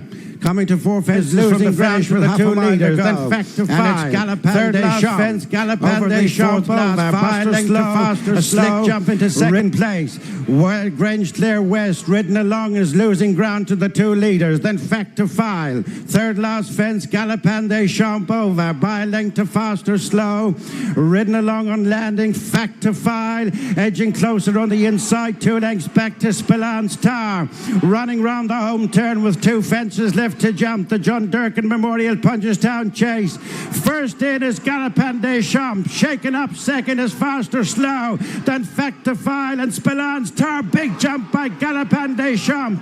In between the final 2 fences, Galopin des Champs from Faster, slow. Fact to 5 runs on in between them. On the outside is Spillans Tower. Coming to the final fence, Galopin des Champs challenged by stable companion Fact to 5. On the outside is Spillans Tower. Up towards the finish, it's Fact to 5. And Spillans Tower getting the better of the established. Fact to 5 has won the John Durkin by a neck to Spillans Tower. What a result for JP McManus. Galopin des Champs third and Faster, slow fourth. What a race. It's only November. That was the race of the season thus far. Has to be. Fact to File. Number 2, the winner. 7-2. Second, number 9, Spillans Tower. 18-1 has run a blinder. Number 4, thought he was all dressed up to win on his seasonal reappearance. Galopin des Champs. Third, 16-5. And Fast or Slow was in fourth. The 6-4 favourite. Catch your breath, Alistair. Golly May, what a great race. And none of them missed a beat, did they? The jumping was absolutely superb throughout, from the main protagonists. And Fact to File just had that bit more zip, didn't he? Highly encouraging with a view to later in the season. I think they've all... Fast or Slow was a tad disappointing, wasn't it? Because he didn't seem to have any excuses. But I think they'll be thrilled with Galopin des Champs because he's jumped and he's travelled and he's done nothing wrong. He's a far better horse, as we know, at Cheltenham, but you can't take it away from the winner. He's got all angles covered, hasn't he? He's quick, he stays, he jumps. Very exciting. Yeah, Will. So, I mean, they had everything. Great race. What a race. Fact to File's jumping. I watched him every fence. He was so slick. In deep, long. He just the legs come up and go down. He doesn't spend any time in the air. He doesn't necessarily jump. Just the undercarriage comes up, goes back down, and he gets away from them so quick. He's electric. So really exciting with like we said beforehand, the majority of these horses stepping up in trip is probably going to be a real boost to them. And again, Galopin des Champs, great start to the season for him. Looked like he was coming there to win, but probably just the trip has caught him out a little bit. Fast or Slow, maybe a shade disappointing. And Spillans Towers ran a blinder, but he was a horse who done really, really well all through last season. Finished up winning at the Punchestown Festival. So it was a really great run from him. But what a fantastic race. Yeah, Spillans Tower, winner of the, what's it called, the Powers Gold Cup at Fairyhouse, wasn't he? Back in the spring. So he was entitled to run a big race, but wow, there was a lot of people think the Fact to File could be the real deal this season. Yeah, his jumping was, honestly, it's just so good the whole way. I watched him the whole way, and even when he's in deep, he's just landing the backside, running away from the fence. Yeah. And who wins the Gold Cup? Do we have to answer that one now? Yes. I'd be on.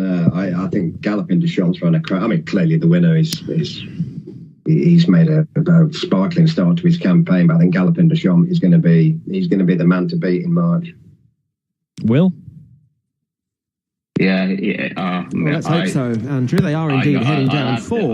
That Fact to File, that performance for me, that was just different gravy. I'm gonna go with him. Eddie de May is going to arrive at the start first. Colours of Andrew and Sarah Waits. Toby Lawrence and trainer Kevin Brogan in the dark blue with the green sash and the cerise. Others need to apply. Number 8 on the card is Valence Gilmore. Yeah, fact to file. Very, very exciting.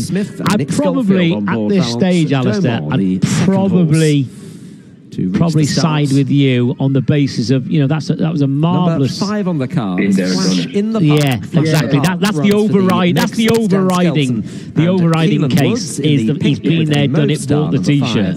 You know. In the park. 1 is Rajamataz, the light blue and white red cap Foxtrot Racing, trained by Dr. Richard Newland and Jamie Insole, and Charlie Hammond is I think number they'll try 1. and be really positive on him as well as Gold Cup and top try weight and run the in here. finish out of Factor File. He was Number without 7 doubt is quicker What a horse. Time, owned by Moreland Racing and Mark he got Hammond, hampered trained by like Sarah Jane Davis, ridden by James Best. That's the red with a white cross on the rein and a light blue cap. Another length Face or the half a Cave length Ludra at least is number 4. because of it, and Mr. Wilrose of Kerry still Lee and picked them Richard up, though. Patrick, the yellow with the purple. Do you know, again, sticking to Galopin de Champs, I was talking about Brave Man's Game the other day, and I maintain that Galopin de Champs just broke his heart, and he hasn't been, although he still runs well in these big races, Brave Man's Game, I just think he had his heart broken that day at Cheltenham by Galopin de Champs. I agree. He's a bit like the horse of Nicky's against Tizard's horse. Though. Oh my God, going back a few years ago now, the horse that loved to throw a race away, Nico. Yeah, I know the one you mean. Mike Bite. Yeah, Mike Bite. Yeah. When he took on, oh my God, I'm being stupid now. I really can't even think the horse that Tizard's the one. Native River. I mean, that horse never ran another race afterwards, and I think the same sort of thing. I think he broke his heart. Yeah, I always maintain that Hurricane Fly broke Peddler's Cross's heart as well. Yeah, probably. Anyway, let's go to Utoxeter. You got the slightly less exciting. The Stay and Chase division has just got so much depth to it. We could just talk about it for hours because it's a real vintage era. It is. Yeah, who said jump racing's dead? Flash in the Park, 9-4 favourite. Rajmataz, 130. Zestful Hope, 4-1. Napa Jonathan K coming up. Zestful Hope, 999, 6-1. 9-1 and bigger the rest of them. Let's bring in Alistair, runners at the start now for this handicap chase. Yeah, nothing major here really. I can't take too strong a case for anything, so I'm going to go with the Kerry Lee trained Fay Kulquavudra, whatever it's called. That one, yeah, we'll go with that. Yeah, been off a hell of a long time, but nice bit of money about for this horse this morning. Kerry Lee is a brilliant trainer, can get horses back after layoffs, making his chase debut, but I think he's on a decent mark, so I'll go with him. Okay, and Will Kennedy? I like Zestful Hope, so same as the Nap. He's a 3 times hurdle winner, yet to win over fences, but cheap pieces on, and Dave Bass up. Dave Bass was riding him the last twice, and both of them weren't bad efforts. He's beaten a long way in fourth the last day, but I think cheap pieces on might be good for him. Like, I mean, I can't quite have the favourite here. He didn't show anything when he was with Ben Pauling, really. And then he's with Dan, and he was disappointed on his first start. Yeah, that was his first run after a wind up. Second run after a wind up is actually always an angle I like, and he's wearing a tongue tie today, so that might be the answer. But I couldn't be backing him. So yeah, Zestful Hope. He's not much of a price now. He was a little bit longer this morning, but he's 4-1, and I think cheap pieces might be the answer to him over fences. Okay, that is Zestful Hope then for Will, and that's 4-1 Zestful Hope. David Bass aboard. I love seeing David Bass on it. These are the sort of rides that suits David Bass. Will, those prominent races, eh? Yeah, cheap pieces on, Dave Bass up, send them on. If this could be the answer to the horse today now. Yeah. So runners then about to make a line here for the 2:35 at Utoxeter, which is due to go at 2:40. Flags up and it's Flash in the Park who's the favourite here, 9-4. Let's go to Dave Fitzgerald. Thank you, Sean. They are steadily approaching the tape. 13 fences to jump this time. So in they come. And they're off in the Winter Ladies Race Day, Saturday 25th of January, handicap chase. Valence Domor amongst the first to show in company with Zestful Hope, the blue sleeves, the pink and mauve Flash in the Park, and the dark blue towards the left, Inadi de May. As they reach fence number 1, touching down in 5th position is What a Time, who's running in his first race for over 3 years. Facer K. Vudra is held up towards the back of the field with Raja Mataz and 999, the runner-up in the race 12 months ago. Flash in the Park and Inadi de May, the first two, as they jump the second, with Zestful Hope and David Bass in 3rd position. Just under 2 lengths then to Valence Domor, Nick Schofield on the inside of What a Time and James Best. Facer K. Vudra, the yellow and purple, towards the back in company with Raja Mataz, the red cap, and the white and red colours. 999 is last of all as they have reached fence number 3 and Flash in the Park on the inside of Inadi de May, Keelan Woods and Kevin Brogan. And these two side by side taking the left-hander and heading towards the home straight for the first time. These front two are a couple of lengths clear of Zestful Hope in 3rd position, tracked by Valence Domor, and then What a Time on the outer. Facer K. Vudra, she is next in the field, returning from quite a break today. Not such a break as What a Time, but it's been a long time since she's raced as they reach the first one in the straight. And just made a slight mistake there, Facer K. Vudra towards the back with 999 and Raja Mataz. The open ditch coming up next. It's fence 5 of the 13 in this. Flash in the Park on the right, on the left, Inadi de May. The first two, and again, Facer K. Vudra wasn't fluent at the back over that open ditch, lost a bit of ground. So without the second last fence in position at the moment, a longer run between these two obstacles, and it is Flash in the Park and Inadi de May. These are the first two, with Zestful Hope continuing to race in 3rd in the brown cheek pieces. Valence Domor, the inside. On the outer, What a Time. White cheek pieces, Raja Mataz. This will be the last fence next time around. And 999 is in touch, a little bit closer than he was in the early stages, the best turned out winner.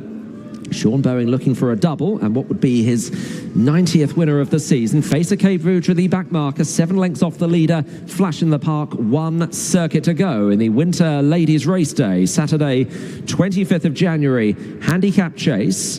And now Flash in the Park just takes over by a length to Inadi de May in 2nd place. Zestful Hope joined by Valence Domor, and they come to this next fence, number 7, jumped only once in this race. Flash in the Park is pricked on the approach and took it ahead of Inadi de May, Zestful Hope, Valence Domor, and 999 now in 5th position. From Raja Mataz, What a Time is losing ground. Facer K. Vudra has overtaken that one. So What a Time is now last of all as they come to the next. Flash in the Park, Inadi de May, Zestful Hope only a length away in behind. Another 2 to Raja Mataz, improving under Charlie Hammond to go into 4th, travelling nicely enough. Ahead of Valence Domor, 999 is off the bridle, then Facer K. Vudra, the penultimate one in the back. Good jumps the first 2 there, with Flash in the Park on the inside of Inadi de May. Zestful Hope, Raja Mataz under 12 stone following. And then a little break to Valence Domor, 999 looking up against it from where he is at the moment, and then Facer K. Vudra. So running towards the 4th last fence, the final one in the back. Flash in the Park on the inside. On the outer is Inadi de May. Good jumps, the pair of them again. Zestful Hope on their tail. Raja Mataz, Valence Domor following. Facer K. Vudra has picked off at 999 and has got into 6th place, but still about 8 lengths off the lead. So 3 left to jump from here. Flash in the Park Keelan Woods in the colours of the Mexans for Dan Skelton, about to be challenged by Zestful Hope. Inadita May's just dropped a little off them on the outside. Valence Domon trying to stay on, and Rajamataz still waiting in behind. Open-looking race. They get to the third last. Zestful Hope delivering a challenge to Flash in the Park and has a fractional advantage now. Inadita May, Rajamataz, then Valence Domon and Facer K. Vudra. Zestful Hope has taken the lead, running to the last-ditch two-out, but Flash in the Park almost on terms. The last ditch, they jump and land together. The pair of them, Rajamataz has gone into third. Flash in the Park on the right. On the left is Zestful Hope as they run down towards the last. He's not pushed all the buttons on Flash in the Park. David Bass is going for the stick on Zestful Hope as they run down towards the final fence then. Keelan Woods having to get more serious now on Flash in the Park. Zestful Hope is trying very hard as they get to the 13th and final fence. Zestful Hope and Flash in the Park, very little to choose between them. They're well clear. The near side Zestful Hope, the far side Flash in the Park. They've got about 75 yards left to run. They're head and head here as they race up towards the line. Zestful Hope, Flash in the Park and Zestful Hope in a photo. Well clear of Valence Domor in third. Inadita May came home in fourth. Yeah, a different level to the Punchdown race, but still exciting nevertheless. Let's have a look. And I'm just going to go with number 5, Flash in the Park, looking at the freeze frame, ahead of number 6, Zestful Hope. But let's stress, it is officially a photo finish. Let's bring in Will Kennedy. 2 jockeys there, finding out the finish. 2 jockeys who are in different positions this year in terms of their employment. Of course, Keelan Woods not riding regularly now for Ben Pauling, and David Bass not riding for Kim Bailey on a regular basis. And but they're plying their trade still at the top of their game and gave their all there with Flash in the Park and Zestful Hope. Yeah, two very good jockeys fighting out a finish. I think I have to agree with you. Unfortunately, my tip has gone down. I think on his sword, but a good run, and the horse that Dan Skelton's with, Keelan Woods on board, a second run after a wind up. He carries his head a little bit high, that horse, and that's just obviously. His wind problem, he's maybe not just over it yet. If he has got his head in front of it, he could improve again, this horse, because sometimes they'll carry the head high like that. They're just thinking about their wind, and if he realises that it's not catching him anymore, he might just improve a little bit more for that. But Keelan Woods, he's actually retained by the Megsons. So although he's not riding for Ben on a regular basis, he's still got a lot of nice horses to ride for the Megsons they've got some horses with Fergal now. They've got horses with John Joe. They've got horses with the Skeltons, obviously, and he's still riding a bit for Ben Pauling. So he's probably got himself in a pretty good position. And Dave Bass, he's working around. He's riding out for plenty of people. I spoke to him yesterday on Friday at Ascot, and he said he's never done as much riding out as he is at the moment. But so he's trying to get around to many people, and very good rider, just needs to get on the horses, and just a bit unlucky to go down there. Yeah, I think there was contact there, but I don't think it was between the horses. I think it was between the jockeys in the closing stages there, Will. I haven't seen that. They were getting quite close up the running, but both of them would have probably had their elbows out. They did. You're right. Spot on. That's what it was. It was elbows. I know both of them, and both of them definitely would have had elbows out. Absolutely. It was elbows. It was all elbows. Yeah. Anyway, the result has now been confirmed here at Utoxeter. First, number 5, Flash in the Park, 9-4 favourite. Second, number 6, Zestful Hope, 7-2. Third, number 8, Valence Domont, 16-1. Short head and 22 lengths. The margins there over at Utoxeter. Give you the latest on the Gold Cup. Excuse me, the Gold Cup betting here at William Hill, Cheltenham Gold Cup, William Hill betting. Factor File, top of the market, 9-4. Galopin de Champ, 4-1. Spelens Tower is 8-1.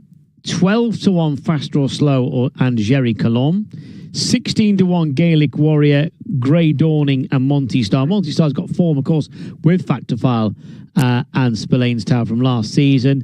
I know the way you're thinking is 20s, along with Corbett's Cross and I Am Maximus, 33-1 bar. Yeah. What am I looking at? How many British horses can you count in that lot? Grey Dawning. Yeah. But yeah, so that's the latest on the Gold Cup at Cheltenham after today's big race, the John Durkan. I'll also give you betting on the King George. Let's give you the betting on the King George. Latest King George betting here at William Hill coming up on Boxing Day. Gaelic Warrior 5-2 favourite. Ilea Tom is 7-1. Fast or Slow needs to be supplemented is 8-1. Galopin de Sean's got a quote for that at 8s. Envoir Hélène is 10s with Corbett's Cross. Banbridge, Founder 50 is 12s with L'Empresse, and Ile Francais is 12-1. Ile Francais, 14-1 bar for the King George on Boxing Day. Might just be able to go to Auteuil. Got a race coming up from Auteuil very shortly. We might as well just go to Auteuil for our next race, which is at Punchestown. Next race is Punchestown, due off at 3 o'clock. But there is a race coming up from Auteuil in a moment. It's a chase of 2 miles 5. Jaguar Deobo is 6-4 favourite. Inia Jap 130, 4-1 Justa Castle. Jericho Bouloise is 9-2, and it is 9-1 bar. That's the betting over at Auteuil for the 250, where they are about to make a line. And we've got action coming up from Punchestown at 3 o'clock. And the race there at Punchestown at 3 o'clock is a 2 mile novice handicap hurdle with Sunny May and Lady Brazil, the 3-1 joint favourites. 5-1 Well Dressed. Union Station is 11-2 with If You Let Me Be, and it's 12-1 bar. Just to confirm, number 6 Attaboy Archie is a non-runner. Runners are about to make a line at Auteuil. So I think we're going to go to Auteuil first because we've still got a few minutes in hand before we are due to go to Punchestown. Here's Arthur Cooper. People Chase Class 2, and it's for the non-purebreds. One of the first to get going was Inea Jip, has gone straight to the lead. Over in second placing is Eddie Boom. Racing in third is Jericho Bouloise. They were followed then by Icarios, and on the outside is Jaguar de Abo, followed then by Justa Castle and ITP over the first of 18. And they head down towards the bottom turn. Out of the straight they'll go. Leader is Inea Jap by 2 lengths. In second is Eddie Boom. Racing in third is Icarios, followed then by Jericho Bouloise as they go over the small open ditch, leaving the straight. Behind those ready runners then was Jaguar de Abo. Second to last is Justa Castle, and Itaipi is last of all, doing a left-handed turn heading towards a brush fence and then the mound. Up and over they go to the other side, and the leader is Inea Jap. She's out in front for Killian de Bourg by 2 or 3 lengths. Second is last start cross-country winner Icarios. 2 lengths away in third is Jericho Bouloise. And they were followed then by Eddie Boom. And next along the inside of those horses is Justa Castle. Deeper on the track is Jaguar de Abo. And last of all is ITP as they range on down towards the beach jump, and over it they go. So there's about 8 lengths first to last. And the front runner here is Inea Jap showing the way. Inea Jap is by a couple of lengths. In second placing is Icarios.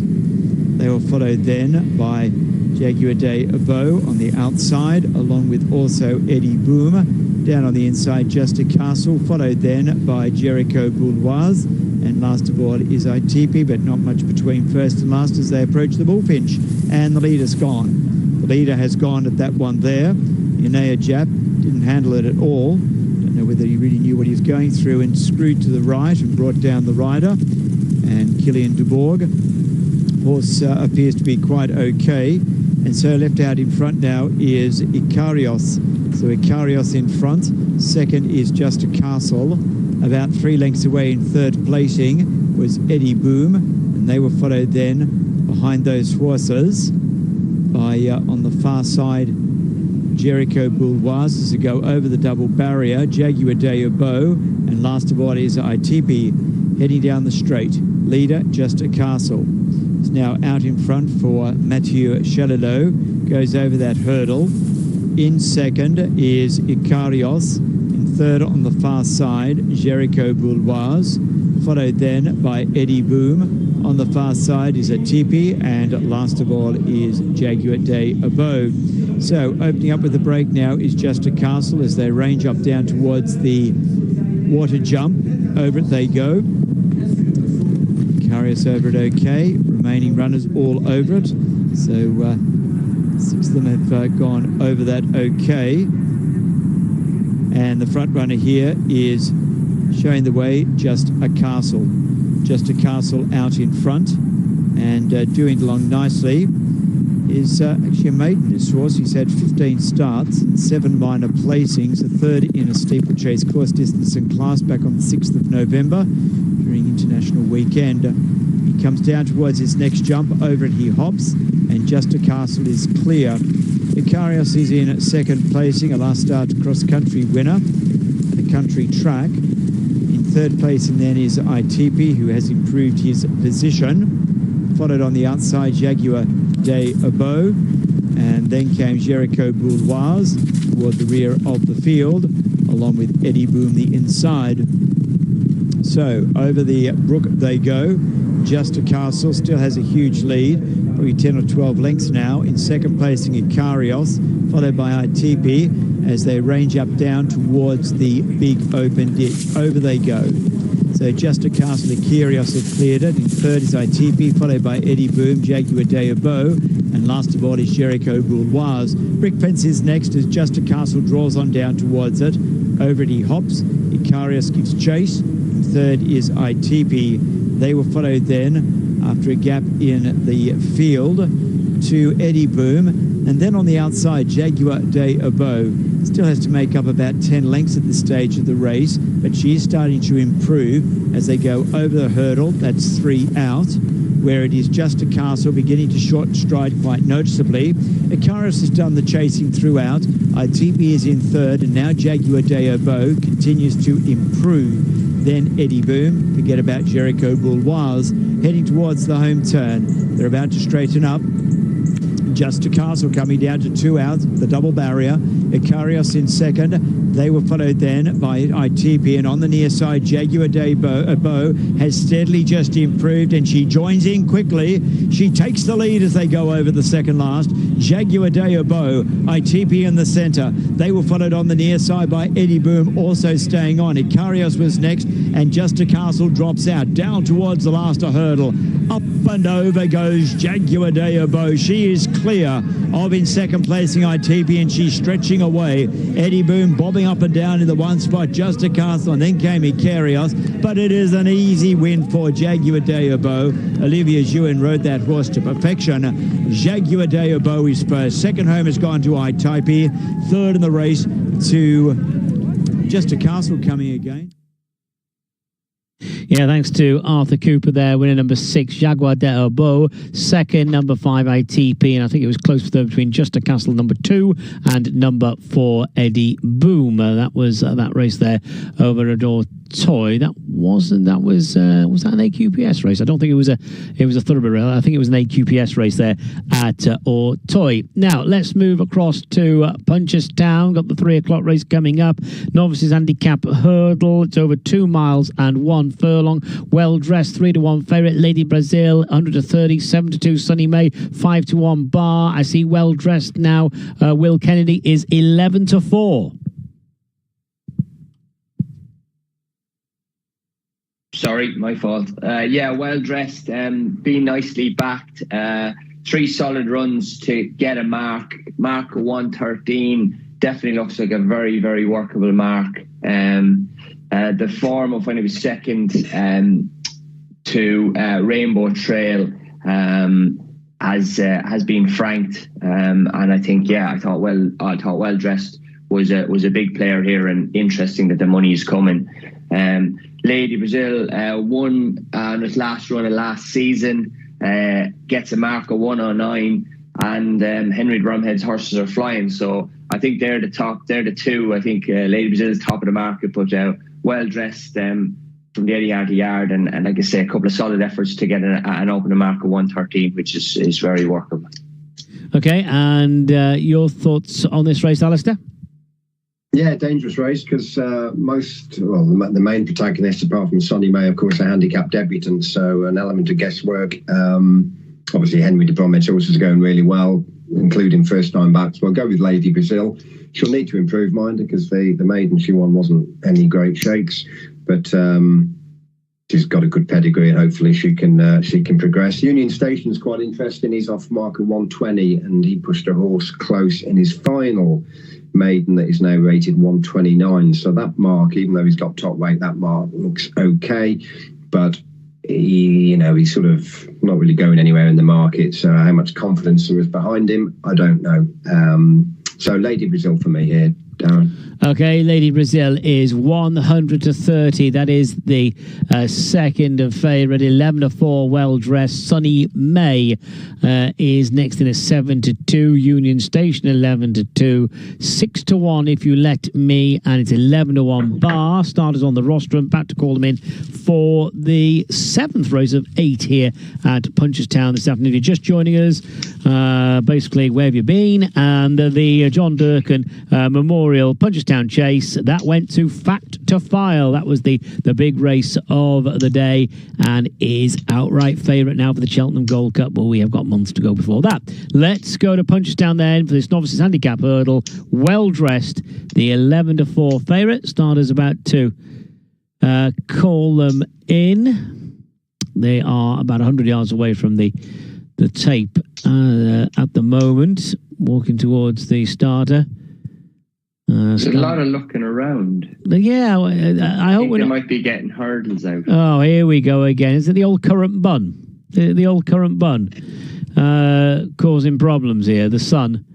They are still walking towards the tape, though. I think they're going to jump. Here's Jerry Hannon. White flag raised, and that off. The Sherry Fitzgerald Brady O'Flaherty supporting Longford GA novice handicap hurdle over 2 miles. There's jumping to be done with hurdles 4 and 5 omitted. Model Park takes them along from Lady Brazil as they come towards the first flight just after the bend and cut the rope. Jumping up on the outside, Morph Speed, followed by the top weighted Union Station. And that one, Stable Companion, If You Let Me. Sunny May, and well dressed the final couple as they turn in to flights 2 and 3. The leader is Marl Park by a little more than a length to Lady Brazil. Cut the rope on the outside, Morph Speed, followed by Union Station, If You Let Me. 2 lengths back to Sunny May and well dressed over flight number 2, where Lady Brazil just wrapped it. It's Marl Park, Danny Mullins leading a length and a half. Lady Brazil, Dar O'Keefe, followed by Cut the Rope, Richie Deegan. To the inside is Union Station and Keith Donoghue. Out wide of the leaders is Morph Speed, Gavin Broder, and If You Let Me, Sean Flanagan. Sunny May, Sean O'Keefe, and well dressed. Didn't jump that hurdle great. And the big race winner, Mark Walsh. Marl Park up to the top of the track, upholds a 1-length lead over Lady Brazil, then Cut the Rope, Union Station, as they make the bend to go downhill towards flight number 4. Very few changes in the order. It's Marl Park, followed by Lady Brazil, Cut the Rope, Union Station. Edging a little bit closer in the spot, Sunny May on the outside of If You Let Me. More Speed now lost but 1. And the back mark of the nose banded, well dressed. Going towards the 4th, after which they have a long run to 3 from the finish. It's Marl Park from Lady Brazil, who jumped up on terms, followed after a gap, Cut the Rope, Union Station, If You Let Me next. The back 3 are Sunny May, well dressed, and starting to struggle as Morph Speed. Down into the back straight they go. Soon at halfway, the Sherry Fitzgerald Brady O'Flaherty supporting Longford GA Novice Handicap Hurdle. Not much between Marl Park and Lady Brazil, followed by Cut the Rope Union Station, If You Let Me next, and then Sunny May, Well Dressed, More Speed. As they go around the first of the two omitted flights in the back straight. Two of the runners keeping away from the main group. Sunny May, More Speed. This Marl Park still up top from Lady Brazil, Union Station, Cut the Rope, If You Let Me. Coming across to them to rejoin them is Sunny May, More Speed, Well Dressed. 5 furlongs to run, 3 flights to jump. Marl Park has made most of the running. On the outside is Lady Brazil, then Union Station, ridden to hold position, Cut the Rope. Coming into it is Sunny May. Then If You Let Me and Well Dressed, gone clear from More Speed. 2 left to jump, Marl Park and Lady Brazil still 1 and 2, followed by Union Station, Sunny May. Cut the Rope, If You Let Me, Well Dressed. This is the second last flight on the home turn. Lady Brazil hit it hard, but lost little ground. Rejoins Marl Park, then Union Station, If You Let Me is closing. On the outside is Sunny May as these 5 tighten up. Gone on from Cut the Rope and Well Dressed. They enter the straight just over a quarter to run. Sunny May on the outside coming there strongly to press. Lady Brazil, If You Let Me, Union Station. Marl Park is tied up quickly and then Cut the Rope. Nearing the final flight, and it is Sunny May, yet to be popped to question by Sean O'Keefe. In the centre is If You Let Me on the inside, Lady Brazil. It's Sunny May now edging on from If You Let Me. Gone clear from in third place, Lady Brazil. Further break then to Union Station, but it is Sunny May going in again for the Hickeys. And Sean O'Keefe, Sunny May. Adds to last time win from If You Let Me, Lady Brazil, Union Station, Cut the Rope. Yeah, Sunny May is certainly on a roll now. Sunny May, number 4, the winner. Second, number 2, If You Let Me. Third, number 7, Lady Brazil. And fourth, number 1, Union Station. The SPs, number 4, Sunny May wins at 4-1. Second, number 2, If You Let Me at 6-1. And third, number 7, Lady Brazil, 7-2. Well Dressed was the 11-4 favourite. And Alistair, going to the last hurdle, I swear Sunny May just jumped into the race, was just walking all over them going to the last. Yeah, something's clicked. One of the more exposed horses. Not that he's had that much racing, only had the 10 starts, but yeah, won easily at Gowan last time and even easier this afternoon, and quite taken really, the way he sort of just travelled into it and has quickened clear in the blink of an eye. So clearly a horse that's very much on the upgrade, a 7-year-old, but very lightly raced. Yeah, bringing Will, as Alistair said, a horse on the upgrade, and wouldn't surprise you if this horse won again. Yeah, hugely on the upgrade. Won, like you said, impressively at Gorn, went up £8. It'll be going up another £8, but yeah, done that really nicely, travelled really smoothly through the race, jumped really well. Always looked like the winner. So yeah, I think even with another £6 or £8 rise, whatever it gets from today, he'll still be competitive wherever he goes after this. Yeah, Sunny May, the winner over at Punchestown. That was their 7th race. One more race to come from Punchestown. It's the bumper. So join us for that race at 3:32. 2 more races to come from Uttoxeter. The 3:10 will go at 3:13 and the 3:40 will go at 3:43.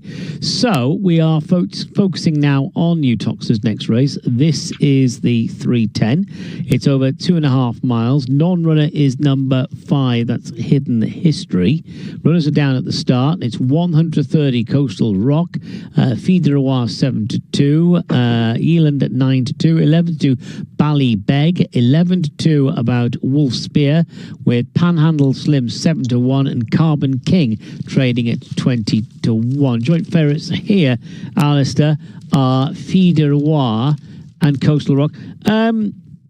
Yeah, well, I haven't really sort of looked and paid much attention to Fergal's stats. How are they going this season, the Fergal O'Brien runners?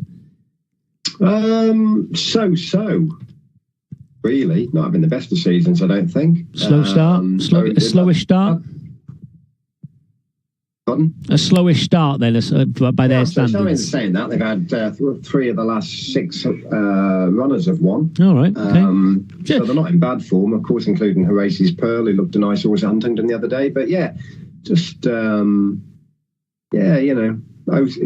made not a bad start to the season by any stretch, but they're not actually, banging them in left, right and centre. Going under the radar at the moment, then, I feel.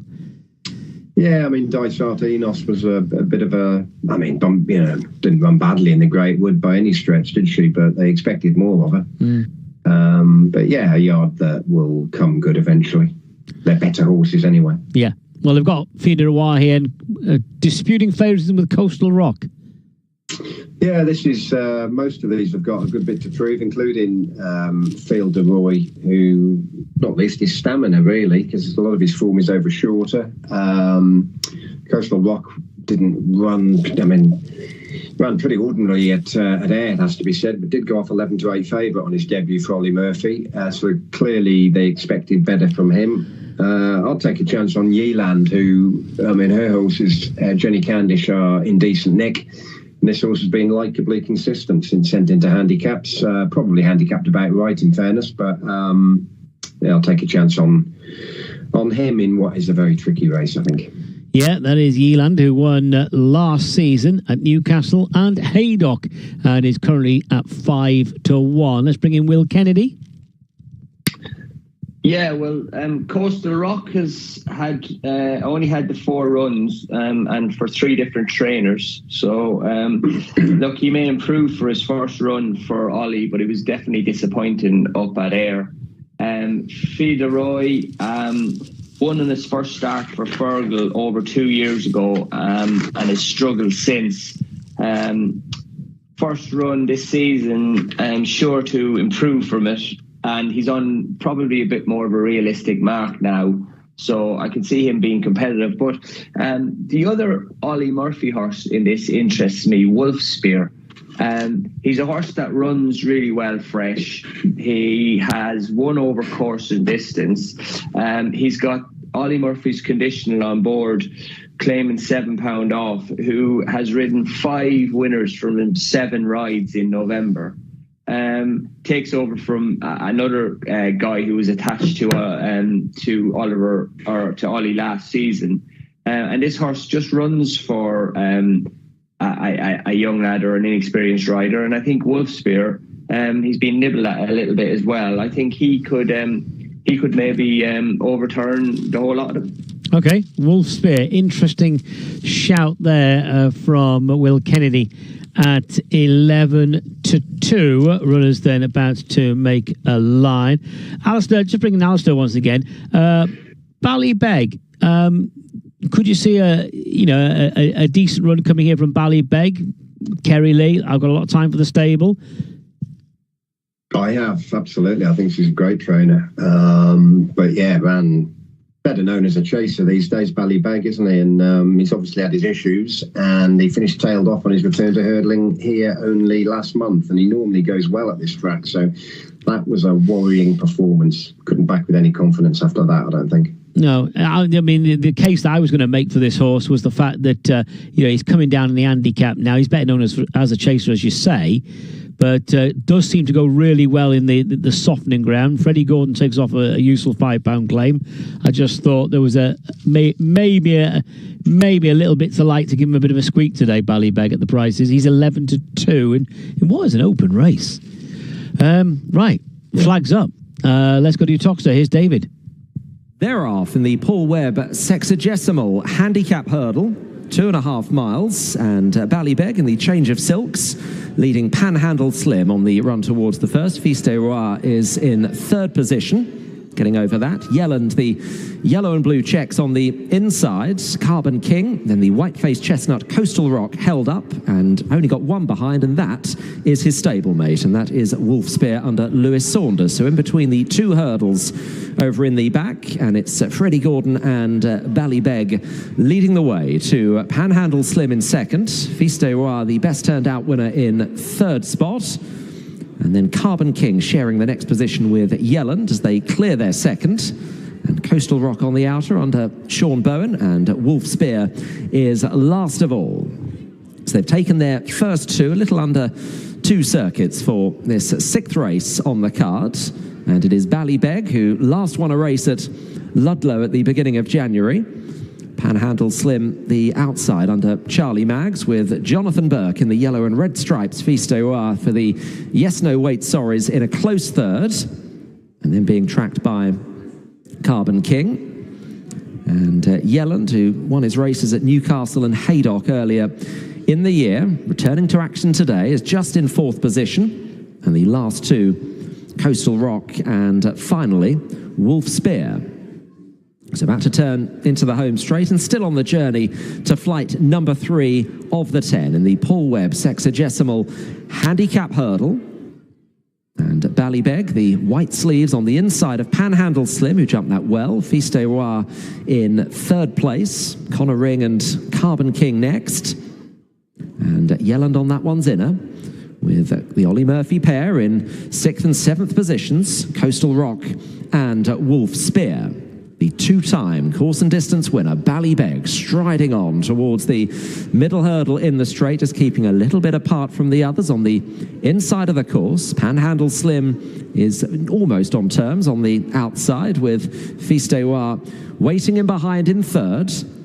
And the order has not changed a great deal. Carbon King and Yelland still in midfield positions ahead of Coastal Rock, bidding to do better than he did on his handicap debut at the beginning of the month, and Wolf Spear at the back. So jumping what will be the last next time around.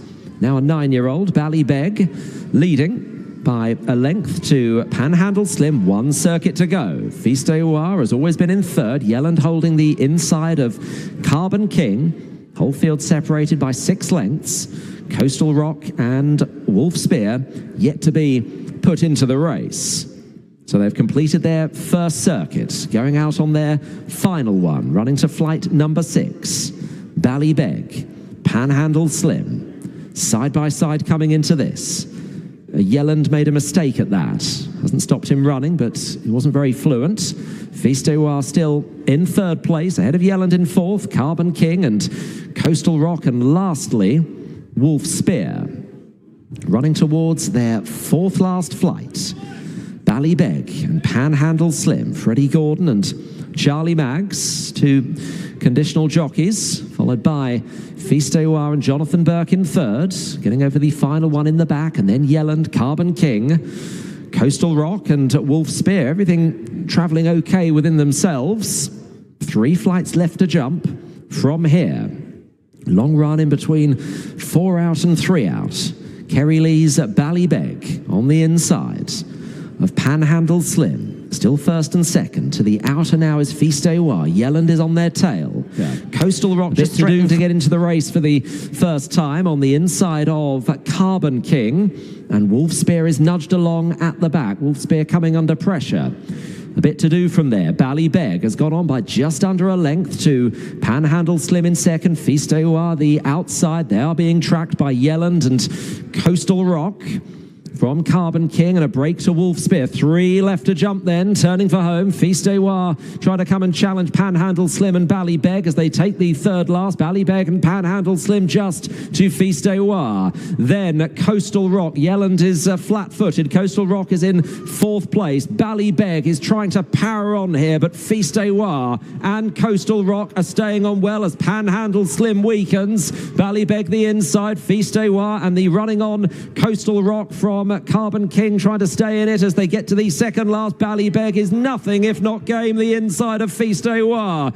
Coastal Rock needs to find a little bit more in 3rd place. Heading down towards the 10th and final flight then. The near side Fils d'Oar, the far side well apart from them is Ballybeg. Coastal Rock staying on. Fils d'Oar has got to the front at the last. Fils d'Oar over. Coastal Rock didn't land running but is challenging and finishing powerfully. Coastal Rock and Sean Bowen delivered beautifully to come home and win and make it a double for trainer and jockey.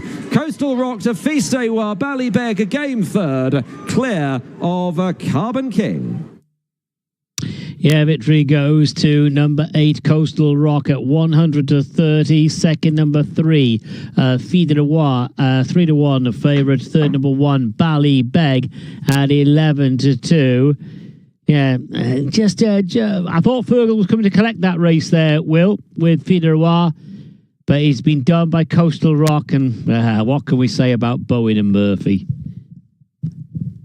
Yeah, I mean, their horses are just absolutely flying. I think just a bit unlucky. Well, to be fair, the Coastal Rock hasn't jumped the last particularly well either, but Fille de Roi came down to the last, put in a little shorty, sort of crashed out through it a small bit, but Coastal Rock hasn't exactly landed running, but as soon as he's picked them up, Sean Bowen, he's really stayed very, very strongly to the line. I couldn't really see it, but he was nicely backed and a double for the yard. But the horses are flying, and Sean's riding so well at the moment as well. So yeah. And Alistair, there was a bit of hope there for Ballybeg, a bit of return for of a bit of form for Ballybeg there in third.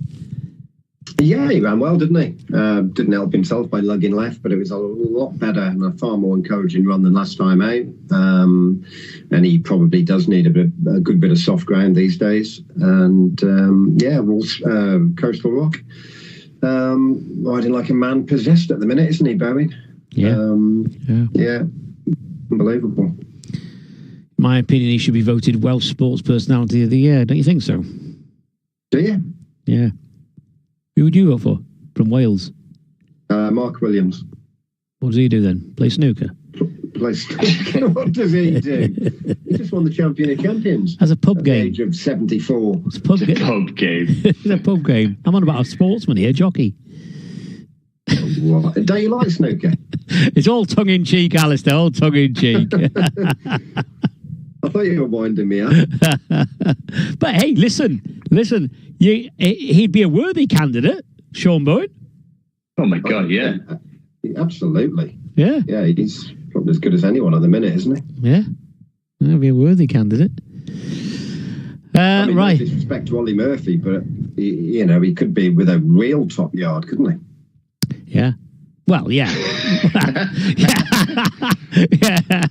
Well, we're getting emails now from the Ollie Murphy fan club. Yeah, I'm going now. I just leave you with that one, Alistair. Yeah, Best luck for today, lads. Will, let's make this clear now, you and I. Let's make this clear.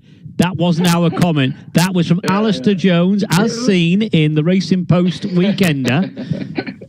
A bit of tongue-in-cheek. No, Ollie, in fairness, Ollie, you know what I mean? I'm talking about a real top yard. But Murphy's getting there, no question. I mean, he's come a hell of a long way the last 2 or 3 seasons, hasn't he? Yeah. Well, they're delivering. They are delivering. Oh, they are. He's a good trainer. Yeah. And it's not just about those spring festivals, Alistair, as we keep saying. No, that's right. He places his horses so well, hence the terrific strike rate they've got. It's okay having the horses. Some trainers can't teach frogs to hop, can they? Let alone place them. I mean, he places his horses so well to win races, and you bang on. It's not all about the winter festivals. So, anyway, Sean Bowen, Ollie Murphy, strike again at Utox. They've still got 2 more races to come. Well, one more from Punchestown and one more from Utox. So probably won't be able to take the last race at Ortoy today, because I think that's going to probably clash with Punchestown. But I hope you've enjoyed the action there from Ortoy as well over in Paris. Just talk about the French scene. I'll bring in Will first. What was instrumental in the explosion of the purchasing of French horses? Would you say it was Francois Dumont's record over here in the sort of late 80s, early 90s? Do you think that led to the French explosion? I suppose you're right. I suppose yes. I mean, I think that was probably probably had a lot to do with it. And then, I mean, the next sort of step was the success that Nichols and that was having buying them very early on, you know. I think that was the next one. I probably obviously I know Francois Dumas, I know what he did, and I know the horses he had and brought over, but I wouldn't have had a huge knowledge of what he was doing when back then, you know. I would have been pretty young, but for me it was the first was Nichols getting them and bringing them over, and the success he was having with them. That'd be probably where I would see it coming from. Alistair, Will's just upset you and I in the age stakes, but would you would you say sort of, I suppose, Francois' record with those, those good staying chasers, and of course Barracuda a little bit later on, in the late 80s and into the 90s, perhaps led to that interest in the French bloodstock? Yeah, I remember watching the King George when I thought, who the bloody hell's this? And Nupsala, I'd never heard of. Nupsala, yeah. And obviously then the Fellow, but Nupsala was the first, wasn't it? And I think people just thought, hang on a minute. Martin Pipe, obviously he bought a lot of horses off the flat in France. Britain, but he recruited a lot of French horses very early with David Johnson and other owners, Cyfor Malta, for instance, and a lot of David Johnson's horses were French bred, weren't they? And they were, young 4 or 5 year olds. So yeah, I'd say Martin Pipe was, I might be wrong, but I think he was the first who really sort of started bringing a boatload of French horses over and winning loads of races, as he always did. And everybody then cottoned onto it. And you tend to forget what he did with those horses he claimed out of flat races in France, Martin. He was ahead of his time. He'd have the pictures of the French racing and be claiming horses out of flat races to go hurdling. And I've had a look at a few history books. The Cheltenham Festival, sort of 50s and 60s, and French horses were coming over at that time. The Head family, for instance, were bringing horses over, and they were winning like some of the novice hurdles at the National Hunt Festival of the 50s and 60s. So it's obviously massive now. It's a big deal now for the French breds over here. It's something that does go back a few decades. Yeah, I wasn't aware of that, to be honest, that they were coming over in the 50s. Yeah, but, 50s or 60s. We're not that old, that's why. Yeah.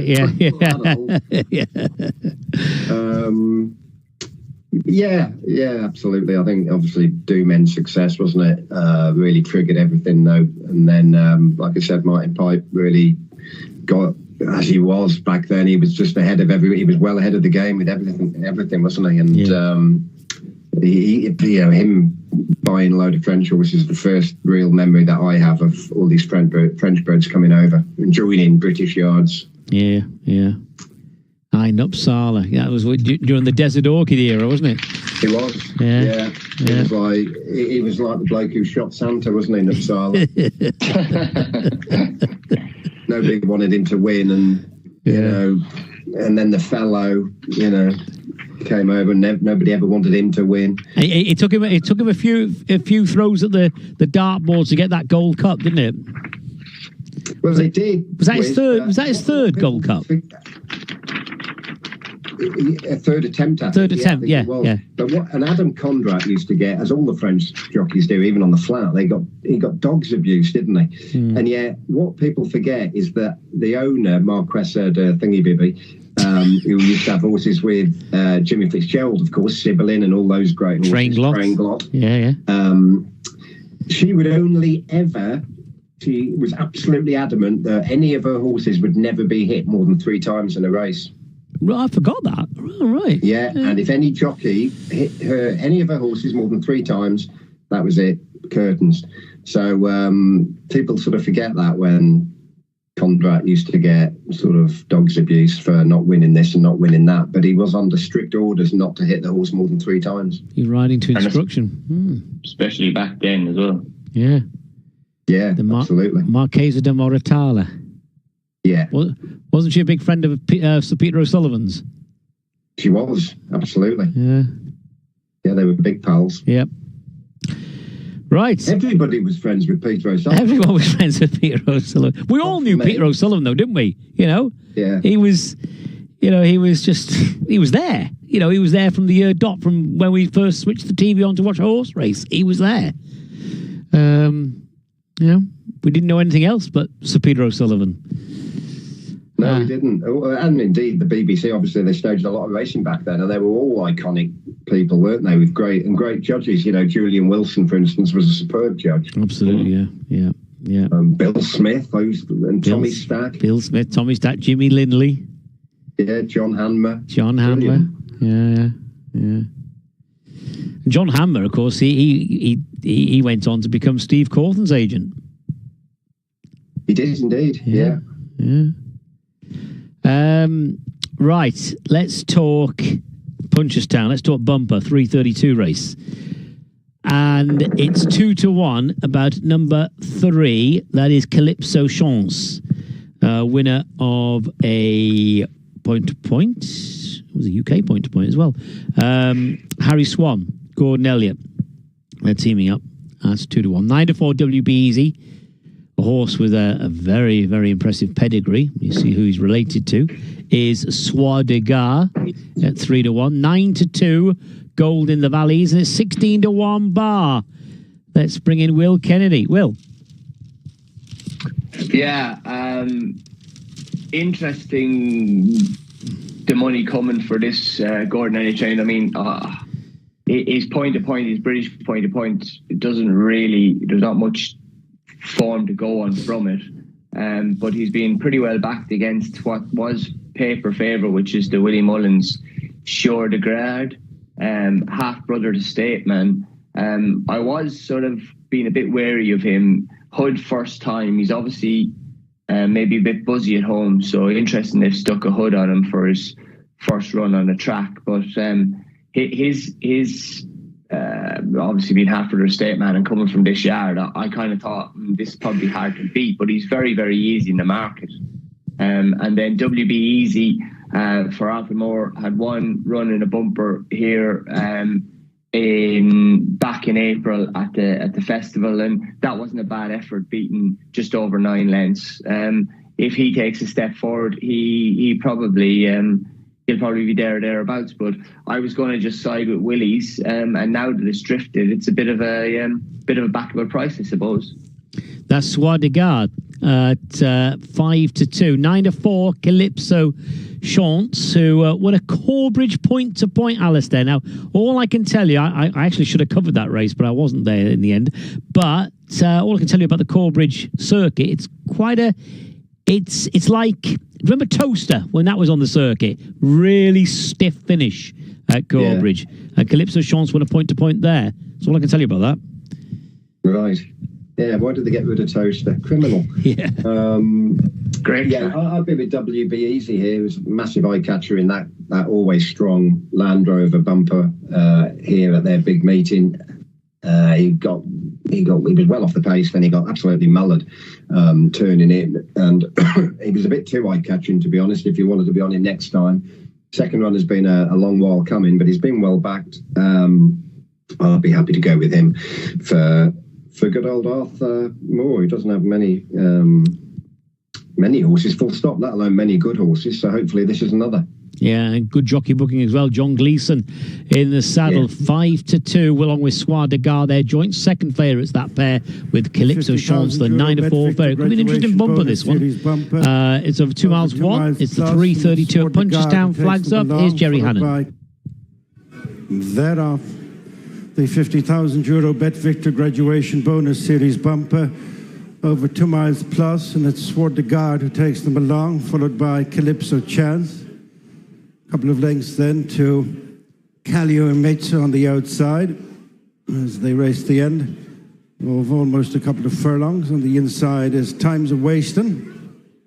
In between horses is No Hill Too Steep, and then Art Gillen, Thoughts of Things, WB Easy, and held up was Gold in the Valleys. Racing along the side, The leader is Sword de Guard, Patrick Mullins, by under 2 lengths to Calypso Chance. Harry Swan just third as Times of Wasting, Josh Halford. From No Hill Too Steep as they straighten on up. They're followed by Art Gillen, who's on the inside of Callio Amitsa. And then WB Easy, Thoughts of Things. And at the rear is Gold in the Valleys. Continuing right across in front of us was well over a circuit to go. And Punchestown's Premier Weekend finale. And it's Sword de Guard, followed in second place by Calypso Chance. Improving on the inside, under a hold is WB Easy, who goes up to the leading pair, then Times of Waste, No Hill Too Steep. Art Gillen is next, as they make the bend to head up to the top of the hill. Sword de Guard, with WB Easy now picking up the chase, followed by Calypso Chance, losing a place to third, then Times of Waste, No Hill Too Steep, and Art Gillen, and then Callio Amitsa, as they go over the mound. And it's Sword de Guard by over 2 lengths. In second place is WB Easy. Third is Calypso Chance, as these 3 press ahead of Times of Waste, No Hill Too Steep, and Art Gillen, who's been followed by Callio Amitsa, and the gap then to Thoughts of Things, Gold in the Valleys, remains at the rear of the field. Turning into the back straight, Sword de Guard with a reduced advantage of a length over WB Easy, just shading the second from Calypso Chance. Good 3 lengths cleared of Art Gillen, and Times of Wasting. Ridden along is No Hill Too Steep, and then Callio Amitsa. Thoughts of Things and Gold in the Valleys, the final couple. Reaching the halfway stage, and as of yet to be headed, the newcomers Sword de Guard, WB Easy and Calypso Chance. Out in front of Art Gillen, and then Times of Waste and No Hill Too Steep. Callio Amitsa, Gold in the Valleys, relegates and nudged along Thoughts of Things to be the back marker. Heading to the end of the back straight, Sword de Guard, a length in front of WB Easy. 3 parts of a length back to an in-touch Calypso Chance, now gone some 5 lengths clear of Art Gillen. And then Times of Waste and Callio Amitsa, and then Thoughts of Things, Gold in the Valleys, and No Hill Too Steep has dropped right out of contention. 4 furlongs to go, and it's Sword de Guard, tightly held by Patrick Mullins. On the inside is WB Easy, John Gleeson. Still right with them is Calypso Chance and Harry Swan. It concerns these 3, gone well cleared of Callio Amitsa. Passing the 3 as they're homeward bound. Sword de Guard joined by Calypso Chance. These 2 go on a length in front of WB Easy, who's now quickly struggling to lie up with the 2 who turn in, gone clear. Calypso Chance edges to the front from Sword de Guard, WB Easy in third, and Calypso Chance and Harry Swan have got the better of Sword de Guard, who's found little in second, and then WB Easy as they hit the furlong pole is Calypso Chance and Harry Swan, widening all the time over Sword de Guard. In third place is WB Easy. Calypso Chance is one for the notebook here. Wins impressively the €50,000 Bet Victor Graduation Bonus Series bumper. Calypso Chance wraps up a fine weekend for Gordon Elliott. Sword de Guard second, WB Easy in third. Yeah, bring in Alistair there. We had the right horses there, Alistair, in contention, and that was mightily impressive from Calypso Chance.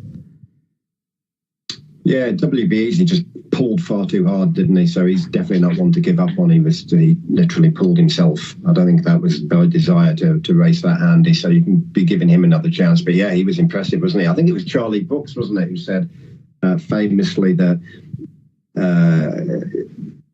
British pointers go for nothing, and purely because everybody is dreaming about discovering the next Arkle in Ireland, and that's why the Irish horses go for so much more money, which isn't necessarily true, of course, because the Irish pointing scene is a proper profession, isn't it? They deal it, it's treated like a business, whereas in Britain the pointing scene is, very different. But that one came out of a British point and only cost 85 grand only, but looks money well spent. Had that one an Irish point, it would have gone for 220 grand. Yeah, it's right. Yeah, there'd be 3 digits. Yeah. There'd be 3 digits. Impressed with that, Will? Yeah, you couldn't not be.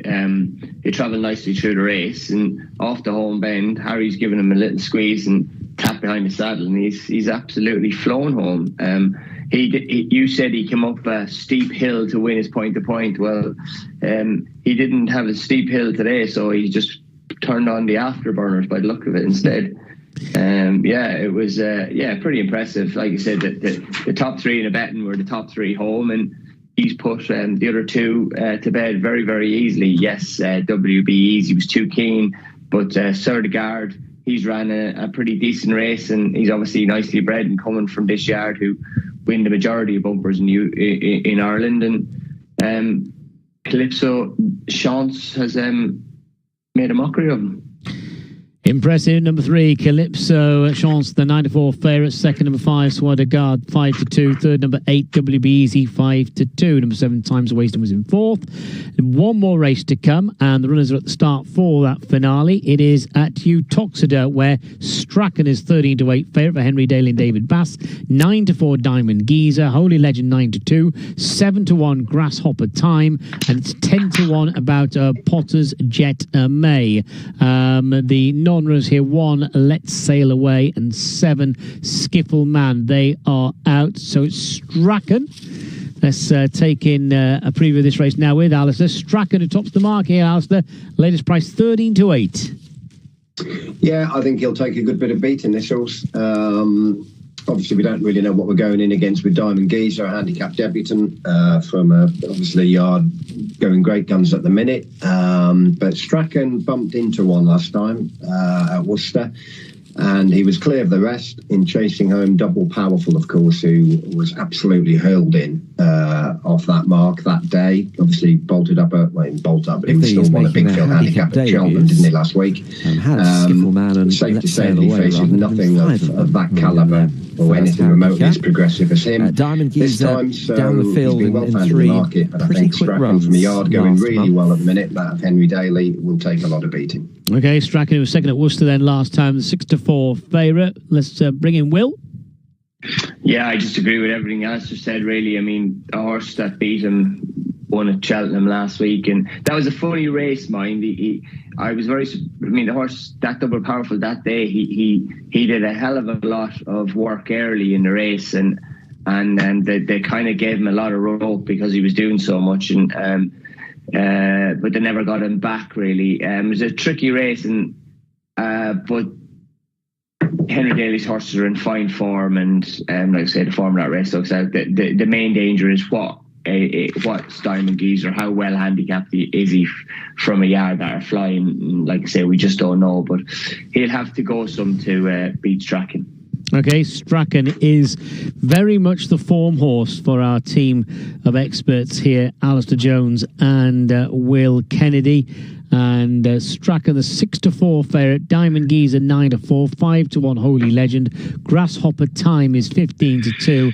And Potter's Jetta May is 10-1. Both our pundits here, Alistair Jones and Will Kennedy, are going to row in with the favourite Strachan, who was second at Worcester last time. Henry Daly and David Bass teaming up with Strachan ahead of Diamond Geezer, who's 9-4 second favourite. First time in handicap company for the Ollie Murphy train runner, and we know this team are going great guns. So both our tipsters are siding with Strachan in this last race. The flag's gone up.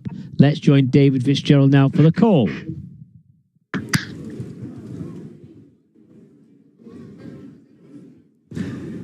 And they're off and racing, and Strachan jumps out into a clear early lead in this Christmas party race day, Friday 20th of December, novices handicap hurdle. Strachan leading Grasshopper Time to the first of 10. Over in third spot, Diamond Geezer. Potter's Jetta May landed in fourth, and Holy Legend is dropped out in fifth position, as they now race in between the two hurdles in the back, and do so in as good as single file here, with Strachan in front of Grasshopper Time, and in third place the best turned out winner Diamond Geezer, tracked by Potter's Jetta May and Jack Quinlan, also in a sheepskin noseband, and behind that one is Holy Legend under Adam Wedge, taking off at the second, and no mishaps there. And that's 2 of the 10 flights jumped in our 7th race of the afternoon. And it's Strachan, who was runner-up at Worcester last month, and leading to Grasshopper Time in 2nd place. And then Diamond Geezer, Ollie Murphy and Sean Bowen looking to make it a hat-trick on the day, racing in 3rd position. Potter's Jetame now with trainer Matt Crawley in 4th place, and Alex Dunn's Holy Legend in 5th. Still in single file as they're on the turn away from the far side. And it's Strachan and David Bass for Henry Daly leading Grasshopper Time in the colours of Sir Bob, Stowe Racing and Friends. Harry Bannister wearing those. And then in 3rd position, that continues to be Diamond Geezer. And then Potter's Jetame, they're now into the home straight and running close to flight number 3. Holy Legend continues in 5th. Strachan to Grasshopper Time following. Pace is steady, very steady. And then in 3rd place, that is Diamond Geezer. And the leader with ears pricked in between the 1st and 2nd hurdles in the home straight. Strachan to Grasshopper Time and Diamond Geezer, Potter's Jetame and Holy Legend will try and come from the back of the field as they get to the middle one in the straight. Strachan to Grasshopper Time, to the outer of those, at least momentarily, Diamond Geezer, and then Potter's Jetame, and in 5th place is Holy Legend running in his 1st handicap. The same is true of Diamond Geezer and Potter's Jetame here. 2 that have previously run in handicaps in the first 2 positions at the moment. Strachan to Grasshopper Time, jumping what will be the last next time around. All clearing that, and the 5 that set out, separated by about 6 lengths, 1 circuit to go in the Christmas Party Race Day, Friday 20th of December, Novices Handicap Hurdle. Strachan has been allowed to dictate terms here to Grasshopper Time in 2nd, continuing to track. And Diamond Geezer just in behind him in 3rd. Coming to flight number 6 of the 10, Potter's Jetame and Holy Legend, the back 2. First of 2 hurt. Oh, and a mistake there from Potter's Jetame, the first blemish that any of them have made on the way round. Potter's Jetame, an error at flight 6, and almost joined by Holy Legend, who's still travelling perfectly well, as they all seem to be, as they take this a little right-hander on towards their next. And it is Strachan. Grasshopper Time a length down in 2nd place. Diamond Geezer just in behind him. That was a mistake from Grasshopper Time there. Just a slightly awkward landing. Strachan, Grasshopper Time in 2nd. Diamond Geezer in 3rd. Potter's Jetame and Holy Legend 4th and 5th. Holy Legend just fractionally closer. Running downhill, heading towards the end of the back straight here. All still to play for. Strachan in front, looking for his 1st win. Same is true of all of these as far as their hurdling careers go. Strachan, Grasshopper Time, Diamond Geezer moving up on the outer of Grasshopper Time now. In 4th place is Holy Legend, and the back marker is Potter's Jetame. About to turn into the straight. 3 left to jump here. Can Strachan make every yard? Grasshopper Time is in 2nd. Diamond Geezer in the orange to the outside. Going around the inner is Holy Legend. Potter's Jetame is the back marker. This is the 3rd last, and over it in front, Strachan to Diamond Geezer. Grasshopper Time trying to hold his spot on that one's inner as they run down towards the 2nd last, and then Holy Legend in 4th place. Strachan has the advantage here to Diamond Geezer in 2nd. Driven along in 3rd is Grasshopper Time as they run towards the 2nd last, and it's Strachan still held together. Diamond Geezer trying to challenge. These 2 going on to Grasshopper Time. A mistake there came from Diamond Geezer. Also awkward in 3rd, Grasshopper Time as they run down towards the last. Strachan being challenged by Diamond Geezer. Strachan with the advantage to Diamond Geezer, who's got a length to find. It's possible as they come down towards the last. Strachan to Diamond Geezer. Strachan, beautiful jump at the last. That'll seal it. Strachan has made every yard here, and coming up towards the line for Henry Daly and David Bass. Strachan makes all to take the last. Diamond Geezer 2nd, clear of Grasshopper Time in 3rd, and then Holy Legend and Potter's Jetame. Yeah, Strachan strides away.